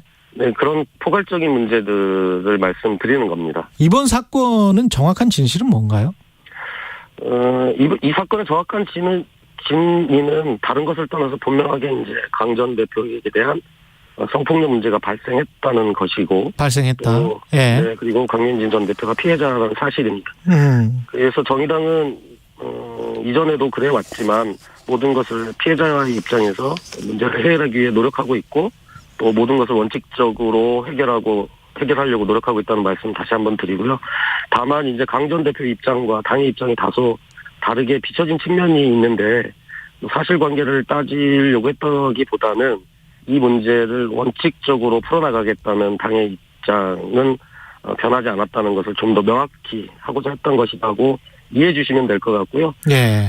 피해자인 우리 강 전 대표에게 이런 믿음을 명확하게 주지 못했는지는 모르겠지만 지금 최선을 다해서 믿음을 주기 위해서 노력하고 있고 당의 젠더폭력 대응센터를 통해서 피해자 보호 조치와 상담을 지금 진행하고 있는 상황이고요. 당에 제소되어 있는 당기위원회 제소된 건은 제소된 건대로 조사가 필요한 사항에 대해서는 피해자의 의사를 반영해서 조사를 진행하는 방향에서 지금 처리해 가고 있다는 말씀드리겠습니다. 이게 이번 주 수요일입니다. 6일 지방선거. 지방선거의 의미는 뭐라고 보시고 정의당 마지막으로 어떻게 최대한 지지를 이끌어낼지 말씀을 해 주세요. 이번 지방선거는 앞서 말씀드렸다시피 안정론이냐 견제론이냐라고 하는 프레임이 크게 작동하고 있는데요. 저희들은 민생론이냐 민심 우선론이냐가 진정한 프레임이 되어야 된다고 생각합니다. 네. 그래서 불평등이냐 일자리냐 무차별한 개발이냐 녹색 발전이냐 지역 소멸이냐 지역 상생이냐 또 양당 독식이냐 다당제냐와 같은 것들이 이번 지방선거에 의미가 되어야 된다고 생각을 하고 있고요. 예. 저희 정의당 입장에서는 다당제 정치를 위해서 정당도 후보도 제3정당인 정의당에게 투표해 주셔서 다양한 지방의회 다당제 안착을 만들어달라는 말씀을 국민 여러분들께 호소드리고 싶습니다. 더 특별하게는 호남에서 국민의힘을 이기게 해달라는 요청을 드리고 싶은데요. 지금까지 호남에서 제2당은 정의당이었습니다. 예. 그런데 지금 이제 국민의힘에게도 위협받고 있는 상황이어서 진보적 대한민국의 힘을 만들어 주시기 위해서라도 호남에서 반드시 정의당을 제2당으로 만들어 주시까 하는 호소를 드리기 위해서 내일 다시 호남에 또 내려갈 생각입니다. 배진교 정의당 공동 상임선대위원장이었습니다. 잠시 후 8시 반부터 일부 지역국에서는 해당 지역 방송을 보내드립니다. 그대를 만나고 그대와 마주보며 숨을 쉴 수 있어서 경제쇼를 만나고 경제쇼와 함께 할 수 있다면 우리의 삶은 달라집니다. 오후 4시 5분 홍사원의 경제쇼 여러분께 힘이 되어드리겠습니다. 다행이다.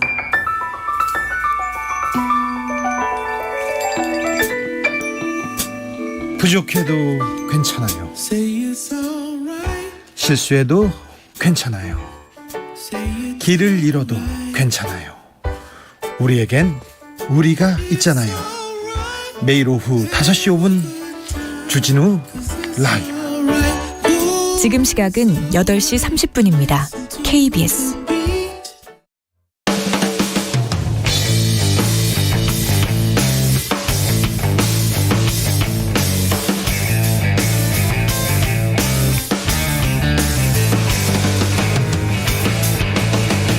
최경영의 최강 시사.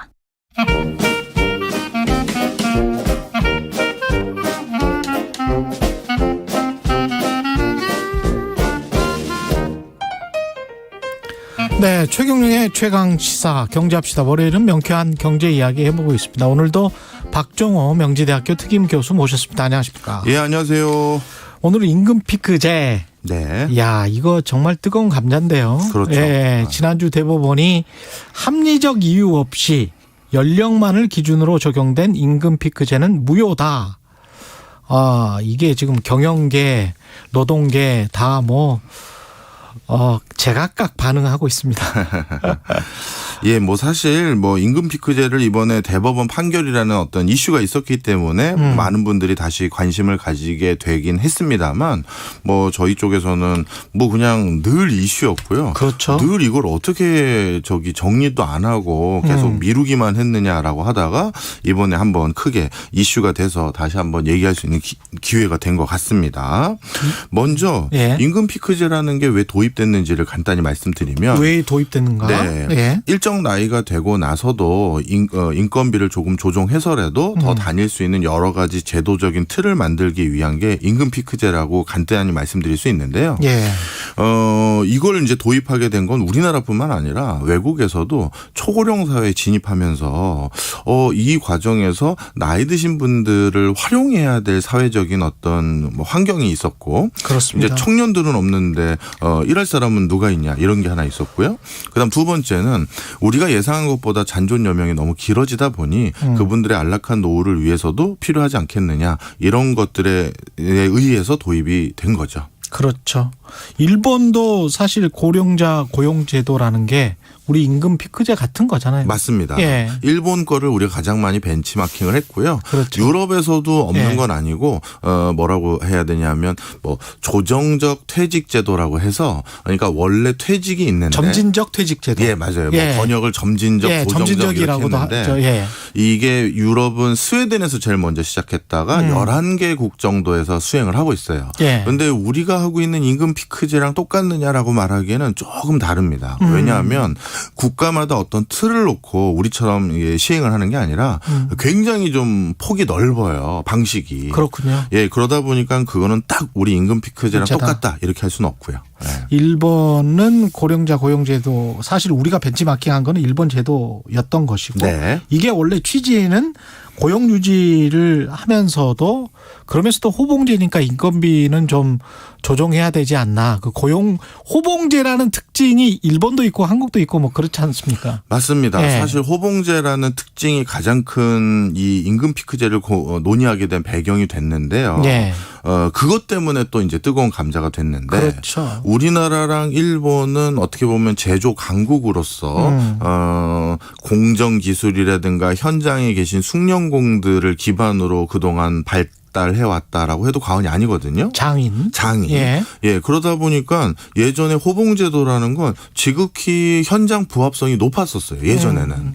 그래서 예전에는 진짜 저도 현장에 공단들 몇 번 가보면 진짜 깜짝 놀랄 만한 분들이 계시거든요. 그렇죠. 이 큰 파이프에 망치로 퉁퉁 몇 번 치시더니 소리 들어보고 나서 야 라인 세워 망가졌다 하고 그냥 세워버리세요. 와. 그 소리만 듣고요. 정말 놀라울 일이죠. 그러네요. 예, 그다음에 예를 예를 들어서 뿌리 산업이라고 해서 표면 처리, 열 처리, 주조 이런 걸 하시는 분들 같은 경우는 예. 그냥 형광등 약간 뭐 푸른색 나는 형광등 밑에서 슬쩍 비춰보고 예. 이거는 표면 처리 잘못됐으니 다시 이건 반품해 이런 식으로 그냥 우리는 육안으로 보기에는 큰 차이가 없어 보이는데 그분들은 아시는 거죠. 그 물레동 그 세운상가 뭐 이런 데서 로버트 태권브이도 만들 수 있다 뭐 이런 이야기. 옛날에 그랬죠, 진짜. 옛날 그런 이야기 했잖아요. 맞아요. 바로 이제 그분들이 워낙 이제 그 오랜 다년간의 경험과 이런 걸 통해서 그런 경지에 이르셨다 보니 예전에 호봉제도가 누구도 불평 불만이 없었었죠. 그렇죠. 자, 그런데 지금은 세상이 바뀌었어요. 사무직 노동자. 사무직 노동자들이 있고 그리고 예전과 달리 같은 제품이라 하더라도 그 예전 방식을 점점 고도화해서 만드는 게 아니라 완벽하게 다른 방식으로 그 제품을 만드는 경우가 많아요. 그렇죠. 예를 들어 선풍기 그러면 그 기계식 다이얼로 만들었는데 기계식 다이얼을 얼마나 망가지지 않게 만드느냐? 그런 거는 명장, 장인들이 하시는 일이지만 지금은 전자식으로 완전히 바뀌어버렸잖아요. 그렇죠. 그러니까 간단히 말씀드리면 이렇게 전혀 다른 방식으로 제품과 서비스를 제공하다 보니 그 묵직하게 호봉받는 분들이 기업 입장에선 부담이 되는 거예요. 그러다 보니 갑자기 이분들이 속절없이 퇴직을 하게 되니 이거는 안 되고 그래서 조정을 해서라도 좀 보유를 해라라는 게 하나 또 있고요. 그다음에 한 가지 또 다른 것은 이제 청년 일자리인데 그 나이 드신 그 호봉 많이 받는 분들을 계속 그 옛날 연봉으로 계속 지급을 하다 보면 청년들을 뽑을 수 있는 인건비를 충당할 수 있는 여지가 없으니 그분들은 일부 조정하고 남은 비용으로 청년들을 좀 뽑는 데도 기여했으면 좋겠다. 뭐 이런 취지였어요. 자, 그런데 맞아요. 여기서 이제 두 가지가 이제 청년 고용. 첫 번째는 앞에서 말씀드렸던 이 그 업종마다 이 특수성이 있기 때문에 이 임금 피크제를 거의 뭐 300인 이상, 300인 이하 이렇게만 구분해서 일괄적으로 몇 가지 룰을 가지고 적용하는 거는 맞지 않는다는 거예요. 대표적으로 소프트웨어 분야 같은 경우 이쪽 분야는 50년 된 분이 명장, 장인 이런 소리를 못 듣거든요. 그렇습니다. 예를 들어서 우리가 옛날에 PC 통신 시절 또는 인터넷 통신 시절에는 그냥 웹을 기반으로 하는 프로그램 언어와 지금 앱을 기반으로 한 프로그램 언어는 전혀 달라요. 그렇습니다. 그러니까 예전에 뭐 흔히 말해서 싸이월드 이때 프로그램 개발자로 활동하신 분들은 지금 앱에서는 크게 효용 가치가 좀 떨어지는 게 사실이거든요. 그런데도 이 고용 관련한 여러 제도, 조달입차 제도가 잘못되다 보니 많은 인건비를 국가에 청구하기 위해서는 실제 실무에는 투여도 안 되는데 그 10년, 15년, 20년 차 프로그래머입니다. 이런 분을 넣어줘야 돼요. 그래야 인건비 수령을 더 많이 할 수가 있게 되거든요. 그러다 보니 일선에서는 이거에 대한 제도 조정을 해달라고 해서 지금 많이 개편은 됐지만 이런 업종에서는 임금 피크제라는 게 과연 어떤 의미가 있을까 고민이 되는 거죠. 그러네요. 그리고 반대로 디자인 분야라든가 아까 말씀드렸던 뿌리 산업들 이쪽 파트는 이제 60이 되면 아무도 못 보는 걸 보시고 그리고 자신의 네임밸류 때문에 이게 누가 만든 거래라는 걸로 더 큰 부가가치를 청구할 수 있어요. 그렇지. 특히 그런데 디자인 같은 경우는 뭐. 그렇죠. 그런데 그런 분야에서 나이가 됐다라고 해서 임금 피크제를 적용한다. 이것도 전혀 안 맞는 거잖아요. 그분 입장에서는 수십억 받을 수 있는 건데. 그렇죠. 나 때문에 이 돈을 받은 건데. 그렇죠. 이렇게 되는 거거든요. 그러다 보니 몇 가지 이렇게 정년 보장형, 정년 연장형, 재고형형, 근로시간 단축형으로 임금 피크제를 일괄적으로 적용하려고 애를 썼던 방식이 현실 부합성이 지금은 많이 떨어지는 거고요. 그다음 하나 또 청년 일자리엔 그럼 기여했느냐. OECD에서 말을 바꿨어요. 정확히 말씀드리면 임금 피크제라는 이 방식과 관련된 것을 처음에 OECD에서 많은 OECD 국가에게 권고하는 보고서들이 많이 나왔거든요. 그런데 OECD에서 가장 최근에 나온 보고서는 그동안 시행을 해본 국가들을 쭉 백업 데이터를 봤더니 청년 일자리 창출에는 기여를 못하더라. 그리고 대신 장년층 고용 증진에는 우리나라 같은 경우는 0.8% 정도 증대된 걸로 효과가 있다라는 걸로 이제 귀결이 됐어요. 0.8%? 네. 뭐 미비하죠. 자, 그래서 이게 그럼 청년 일자리도 고용 증진에 기여를 못하고 장년층에서도 뭐 큰 효과가 있다고 볼 수도 없는 이유가 이건 사측 입장을 또 생각을 하셔야 돼요. 예전에는 사측이 이 보직을 청년으로 대체하는가 아니면 이 사람을 계속 쓰는 게 좋을 좋을까 이 고민을 했었단 말이에요. 그렇죠. 그러니까 인건비를 조정하면서 이 둘이 공존할 수 있는 걸 만들어보자라는 게 어떻게 보면 임금 피크제의 가장 큰 취지인데 그렇죠. 지금 사측은 전혀 다른 방식을 생각하고 있어요. 대부분의 제조 현장 같은 경우는 자연 감소분이 생기면 즉 정년을 하거나 이직을 해서 나 그만두겠습니다라는 일이 생기면 신규 채용을 안 해요. 그렇습니다. 예. 왜 그러냐? 예. 스마트 팩토리라고 부르죠. 그렇죠. 인재는 사람이 하는 게 아니라 그냥 기기나 센서나 어떤 공정 자동화 기술로 충분히 대처할 수 있는 기술이 그렇습니다. 있는데 예. 내가 사람 뽑을 생각이 없는 거예요. 그래서 OECD에서도 이런 맥락을 파악한 거죠. 이 임금을 가지고 이 고용으로 대체한다 이런 게 아니라 이제 회사들이 원하는 방식은 자동화로 바뀌었구나 이렇게 생각하는 거죠. 네. 슬프네요. 슬프죠. 듣다 보니까 옛날에 그 독립영화 다큐멘터리 영화 오바마가 제작했다고 해서 유명했던 영화 있었잖아요. 아메리칸 팩토리인가 뭐 그런 게 있었는데 그 미국 오하이오 공장에 중국 노동자들이 와서 노조를 만드는 과정에서 뭐 이제 미국 노동자들과 중국 노동자들이 막 싸우다가 영화의 결론은 로봇으로 대체하게 되는 결국은 로봇으로 대체하게 되는 뭐 이런 영화였어요. 네. 이게 참 정말 중요한 말씀 하셨어요. 우린 현장에 계신 근로자분들, 노동자분들을 조금이라도 돕고자 뭐 재해와 관련된 여러 가지 추가적인 법규도 만들고 임금 피크제를 통해서 조금 더 우리가 이제 잔존 연명이 이렇게 길어진 상황에서 내 노하우가 더 활용될 수 있도록 임금 피크제도 사실 그것 때문에 한 거잖아요. 그렇죠. 더 일할 수 있도록. 그런데 실질적으로 이제 이런 것들을 대하게 되는 회사들의 입장에서는 이게 국내만을 얘기하는 게 아니에요. 해외도 마찬가지예요. 이제 사람을 더욱더 관리하고 사람을 채용하는 걸 부담스럽게 느끼는 거죠. 네. 이게 참 안타깝죠. 그럼 이거 어떻게 해야 될까요?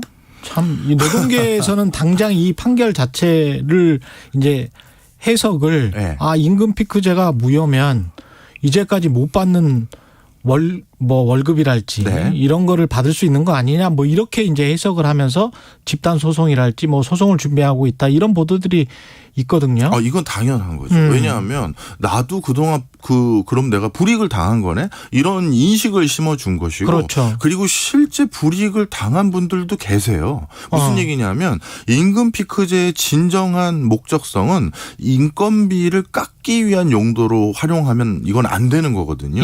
그 사람이 어떻게든 더 다닐 수 있게 해준다든가 또 한 가지 오해가 있으면 안 되는 게 정년 보장형이라는 걸 기억하셔야 되는데. 맞아요.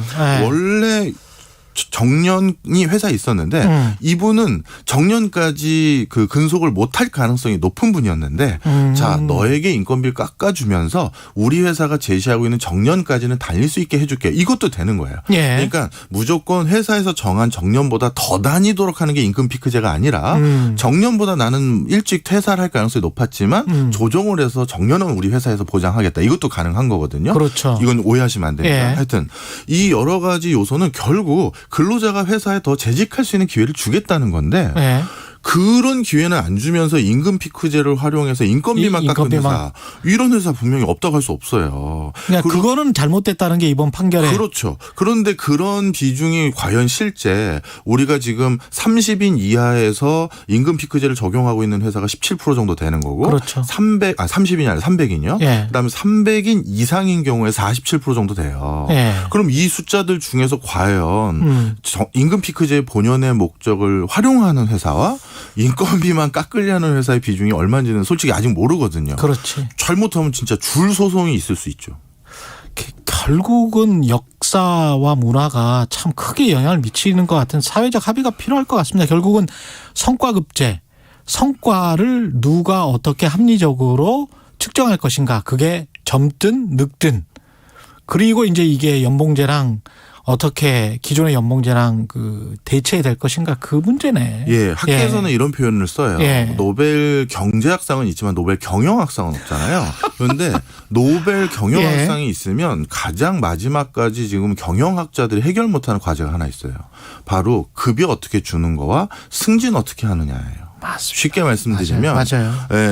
우리 낮은 직급에서 요구하는 탤런트하고 중간 직급에서 요구하는 탤런트가 다르거든요. 예. 예를 들어서 낮은 직급에는 엑셀에서 숫자 하나하나 꼼꼼하게 하고 일정 관리 잘하고 이런 걸 했다가 중간 직급에서는 어떤 일이 생겼느냐?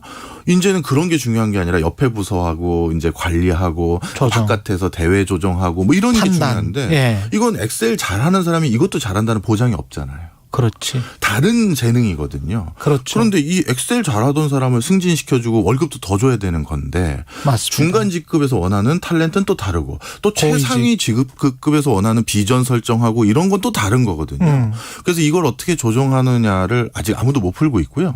그럼 유럽은 우리나 일본은 호봉제도인데 유럽은 직능급제인데 그렇죠. 거긴 아무 문제 없느냐? 아니에요. 그렇습니다. 네. 시간 없군요. 네. 시간 잠깐만 말씀해 주세요. 예를 들어서 같은 직무에는 같은 급여를 준다? 이것도 좀 골치 아픈 게요. 맞습니다. 같은 골키퍼인데 프리미어 리그 골키퍼랑 조기 축구 골키퍼가 같은 직무라 같이 줄 그럴 수가 없지. 그러니까 이게 쉬운 문제는 아니에요. 그럴 수가 없지. 근데 그 사람의 능력을 단숨에 그렇게 평가를 한다는 것도 1, 2년 만에 평가를 한다는 것도 그것도 쉬운 문제가 아니에요. 그럼요. 야. 재밌네요. 일단 지금까지 박정호 명지대학교 특임 교수였습니다. 고맙습니다. 감사합니다. KBS 1라디오 최경영의 최강시사 듣고 계신 지금 시각 8시 45분입니다. 오늘 나오실 때 우산 챙기셔야겠습니다. 잔뜩 흐린 하늘에 서울도 산발적으로 빗방울이 떨어지고 있고요. 출근길 곳곳에는 약한 비가 내리고 있습니다. 먼저 경부고속도로 부산 쪽 상황입니다. 수원 부근에 5차로 고장난 차 서 있고요. 더 가서는 동탄분기점 부근에서 밀리고 있습니다. 오산에서 남사까지는 6km 구간 제속도 못 냅니다. 서해안고속도로 목포 쪽입니다. 안산분기점 부근 3차로에서는 대형 화물차가 고장나서 처리하고 있고요. 매송휴게소 에서 화성휴게소까지는 13km 구간 정체입니다. 한평휴게소 부근 1차로에서 화물차 관련 사고를 처리하고 있고요. 한편 서울시내 상황은 강변북로 일산으로 향하는 길인데요. 원효대교에서 마포대교 사이 4차로에는 고장난 차 서 있습니다. 주의하셔서 지나셔야겠습니다. KBS 교통정보센터에서 정현정이었습니다.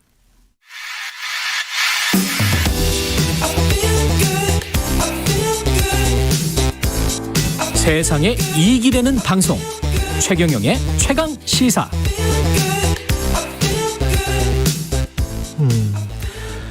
지난 주말 열렸던 75대 칸 국제영화제 폐막식 배우 송강호, 박찬욱 감독, 남우주연상, 감독상 두 사람 다 받았습니다. 세계 무대에서 한국 영화 이 정도입니다. 이 정도. 윤성훈 영화평론가 모셨습니다. 안녕하세요. 안녕하십니까. 이게 뭐 휩쓸었다고 봐야 되죠. 칸 같은 영화제. 이게 뭐 세계 4대 영화제 뭐 이런 거 하면 꼽히는 거 아니에요, 이거? 뭐 최고의 영화제라고 할 수가 있겠죠. 예전에 최고의 영화제. 네, 칸 영화제 또 베를린, 베니스까지 해서 3대 영화제로 손꼽혔지만 사실 그 중에서도 칸이 최고의 영화제입니다. 이게 그 수상의 의미부터 짚어야 될 것 같습니다. 박찬욱, 송강호 감독상. 네, 박찬욱 감독의 헤어질 결심이 감독상을 수상을 했는데요. 박찬욱 감독 개인적으로 지금 4번째 경쟁 부문 진출작인데 그 중에서 3번째 수상하는 그런 영예를 받았고요. 3번 탔어요, 칸에서? 네, 그렇습니다. 그래서 뭐 이제 기존에 뭐 그 광고에서도 뭐 깐드박이라는 어떤 별명으로 이렇게 부르기도 했었는데요. 정말 그런 뭐 애칭에 부합하는 그런 결과가 있었고요. 송강호 씨 수상도 굉장히 주목해 볼 만한데요. 뭐 남우주연상 수상 대단하지만 사실 뭐 한국에 그렇게 뛰어난 남성 배우들 많음에도 불구하고 그동안 그 3대 영화제에서 수상한 적이 없었거든요. 그런데 이번에 처음이고 또 칸 영화제에서 물론 처음입니다. 송강호 씨는 나중에 차차 이야기하겠지만 정말 연기는 제일 잘하는 거 아닙니까? 네, 다른 주관적인 평가가 있겠지만요. 다른 분들은 어떻게 생각하실지 모르겠지만, 영화 그 헤어질 결심 일단 박찬욱 감독이 감독상 수상한 거 이거는 어떤 작품이었습니까? 네, 헤어질 결심이라는 작품은 네. 박해일 씨와 탕웨이 씨가 주연을 맡은 작품인데요. 산 정상에서 한 남자가 추락해서 사망하는 변사 사건이 벌어집니다. 이 사건을 담당하는 형사가 박해일 씨인데요. 사망자의 아내 그 설애라는 이름의 그 탕웨이 씨가 주연을 맡은 그 역할을 맡은 그 인물과 마주하게 되는데 왠지 이 여성이 아내가 이제 의심스러우면서도 굉장히 매력적인 거죠. 그래서 어떤 감정을 느끼게 되고 네, 이렇게 복잡한 관계에 휘말리게 되는 그런 이야기를 그리고 있는데요. 히치콕 감독의 현기증에 비견되기도 했고요. 네, 그 정도로 이제 약간은 범죄 수사물, 추리물, 서스펜스가 있는 그런 작품의 어떤 외피를 갖고 있지만 또 안에는 멜로가 있는 그런 영화라고 말씀드릴 수 있겠습니다. 미묘한 감정 변화나 이런 것들을 눈여겨봐야 될 그런 영화인 것 같은데 네. 헤어질 결심 같은 경우는 황금종려상 이게 황금종려상이 작품상인 거죠? 네, 가장 큰 상입니다. 가장 큰 상. 네. 이 후보로 강력하게 거론됐었었는데 이제 감독상이라서 어떻게 보면 약간 섭섭해하지 않았을까요? 어떻게 보세요, 이거는? 네, 이제 황금종려상으로 강력하게 거론됐었던 이유 중에 하나가 이제 스크린 데일리라는 그 잡지에서 항상 이제 그날 별점을 매기는데요. 한 10명 정도의 평론가가 이제 별점을 매기는데 21편 중에 가장 높은 평점을 줬거든요. 네, 그래서 이제 조금 고조가 됐었는데 사실 이제 이게 항상 같이 가진 않습니다. 또 평론가들의 별점이기도 하고 또 이번 심사위원들 같은 경우에 배우들이 굉장히 많이 포진되어 있었거든요. 보는 관점이 굉장히 다르고 하기 때문에 그럼에도 불구하고 어쨌든 끝까지 이제 굉장히 작품성이 가장 완성도가 높은 작품으로 이제 주목을 받았는데 그 황금종려상의 주인공은 루벤 웨스틀랜드 감독이었고요. 슬픔의 삼각형이라는 작품으로 사실 2017년에 한 번도 황금종려상을 받은 적이 있는 감독인데 네, 또 다시 한번 받게 됐습니다. 왜 아카데미상이나 이런 거 보면은 감독상도 받고 주연상도 받고 작품상도 받고 다 그렇잖아요. 네. 까는 안 그런가 보죠? 같은 사람에게 두 개의 상을 주는 경우가 거의 없죠. 네, 거의 없습니까? 네.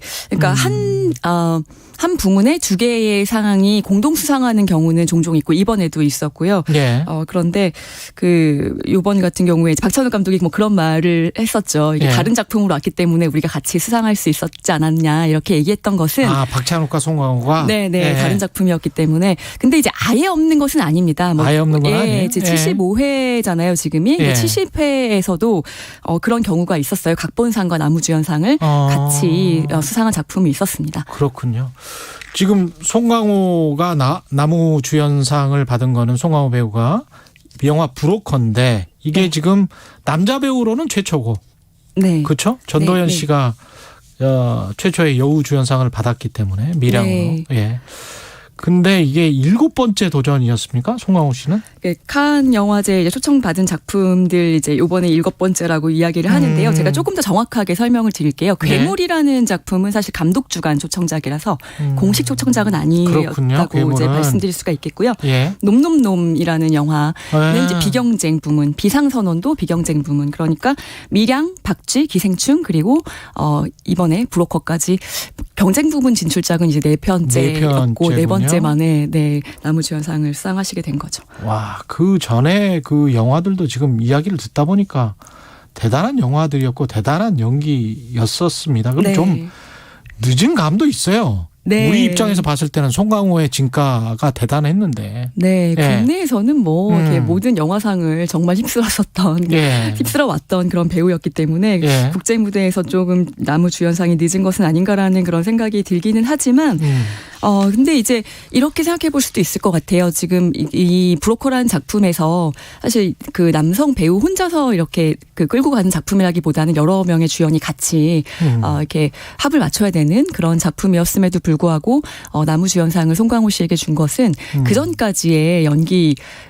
이미 모든 배우들이 인정할 수밖에 없는 모든 심사위원들이 인정할 수밖에 없는 부분이 있었기 때문에 그런 기반 때문이었다고 봅니다. 수상 소감을 송강호 배우가 이야기하는 도중에 고레에다 히로가츠 감독이 눈물을 훔치기도 했는데 이거는 어떤 의미일까요? 사실 고레다 히로카즈 감독이 또 기생충이 황금 종려상 받기 전에 황금 종려상을 받았던 그런 감독이거든요. 네, 요번에 너무 이제 기간이 짧으니까 이제 또 황금 종려상을 큰 상을 받을 수 있을까 이런 생각했는데 이번에 일단은 그 수상권 내에 들어왔었고 들어갔더니 이제 또 본인 생각도 좀 있었나 그러면? 그러니까 슬퍼서가 아니라 제가 드리고 싶은 말씀은 그게 아니고 이제 또 이제 본인이 연출한 작품에 이렇게 그 배우를 또 상을 받게 만들었잖아요. 어떻게 보면 이제 그렇죠. 협업한 거잖아요. 예. 네, 그런 부분에 있어서 또 감동을 받지 않았을까. 또 위대한 연출가라고 또 표현을 수상 소감을 했기 때문에 설마 그렇게 생각했겠습니까? 네, 그럼요. 예. 네. 그 평론가님이 꼽으시는 배우 송강호 뭐 어떤 장점이 있습니까? 그 어떤 역을 해도 비슷하게 한단 말이죠. 꼭 그럴 법하게. 네, 그럴 수 있는 이유가 제가 이제 최근에 그 송강호 배우랑 작업했던 1승이라는 영화를 찍었던 이제 신현식 감독이 해준 말을 좀 인용을 하면은 정말 완벽을 추구하는 그런 배우고 세계에서 이런 배우가 없을 것이다. 막 이렇게 이야기했을 정도인데요. 정말 그 캐릭터를 분석하는 그런 능력이라든가 그것을 자신만의 방식으로 표현하려고 하는 그런 그 욕구 이런 것이 너무나 뛰어나고 뭐 그 자기의 어떤 그 디테일한 연기뿐만이 아니라 그것이 카메라에서 어떻게 보여질 것인가 하는 부분들까지도 너무나 많이 신경을 써서 정말 감독과 끊임없이 그 출연하기로 결심했을 때부터 시작해서 계속해서 이야기를 나누며 소통하는 그런 배우라고 합니다. 시간이 좀 부족한데 한국 영화가 이렇게 계속 전 세계 관객들의 마음을 움직일 수 있는 이유 박찬욱 감독은 한국 관객이 좀 여러 가지로 만족하지 않는다. 좀 까다롭다. 이런 이야기를 하던데 어떻습니까? 그런 것도 좀 있나요? 전 창작가의 입장에서 봤을 때는 정말 시대를 읽어내는 통찰력이 뛰어나고 사실 뭐 세계적으로 인정받으려고 영화를 만드는 것이 아니라 국내 관객들에게 보여지기 위해서 일단은 만드는데도 불구하고 그것이 이제 세계적으로 통하는 것을 보면은 어떤 통찰력 그리고 미적으로 또 승화시키는 그런 감수성 이런 것들이 우리 크리에이터들이 뛰어나지 않나 그렇게 말씀드리고 싶고요. 복합적으로 지금 움직이고 있습니다. 한국 영화가. 네. 한 가지만 더 말씀드리면 어떤 새로운 인력을 양성해내는 사실 인프라가 잘 되어 있는 나라 중에 하나입니다. 뭐 지자체의 어떤 영상위원회라든가 또 지역영화제라든가 또 디지털을 기반으로 한 플랫폼들이 굉장히 많이 있다라는 것도 장점이죠. 윤성은 영화평론가였습니다. 고맙습니다. 감사합니다. 5월 30일 월요일 KBS 1라디오 최경영의 최강시사였고요. 내일 아침 7시 20분에 돌아오겠습니다. 고맙습니다.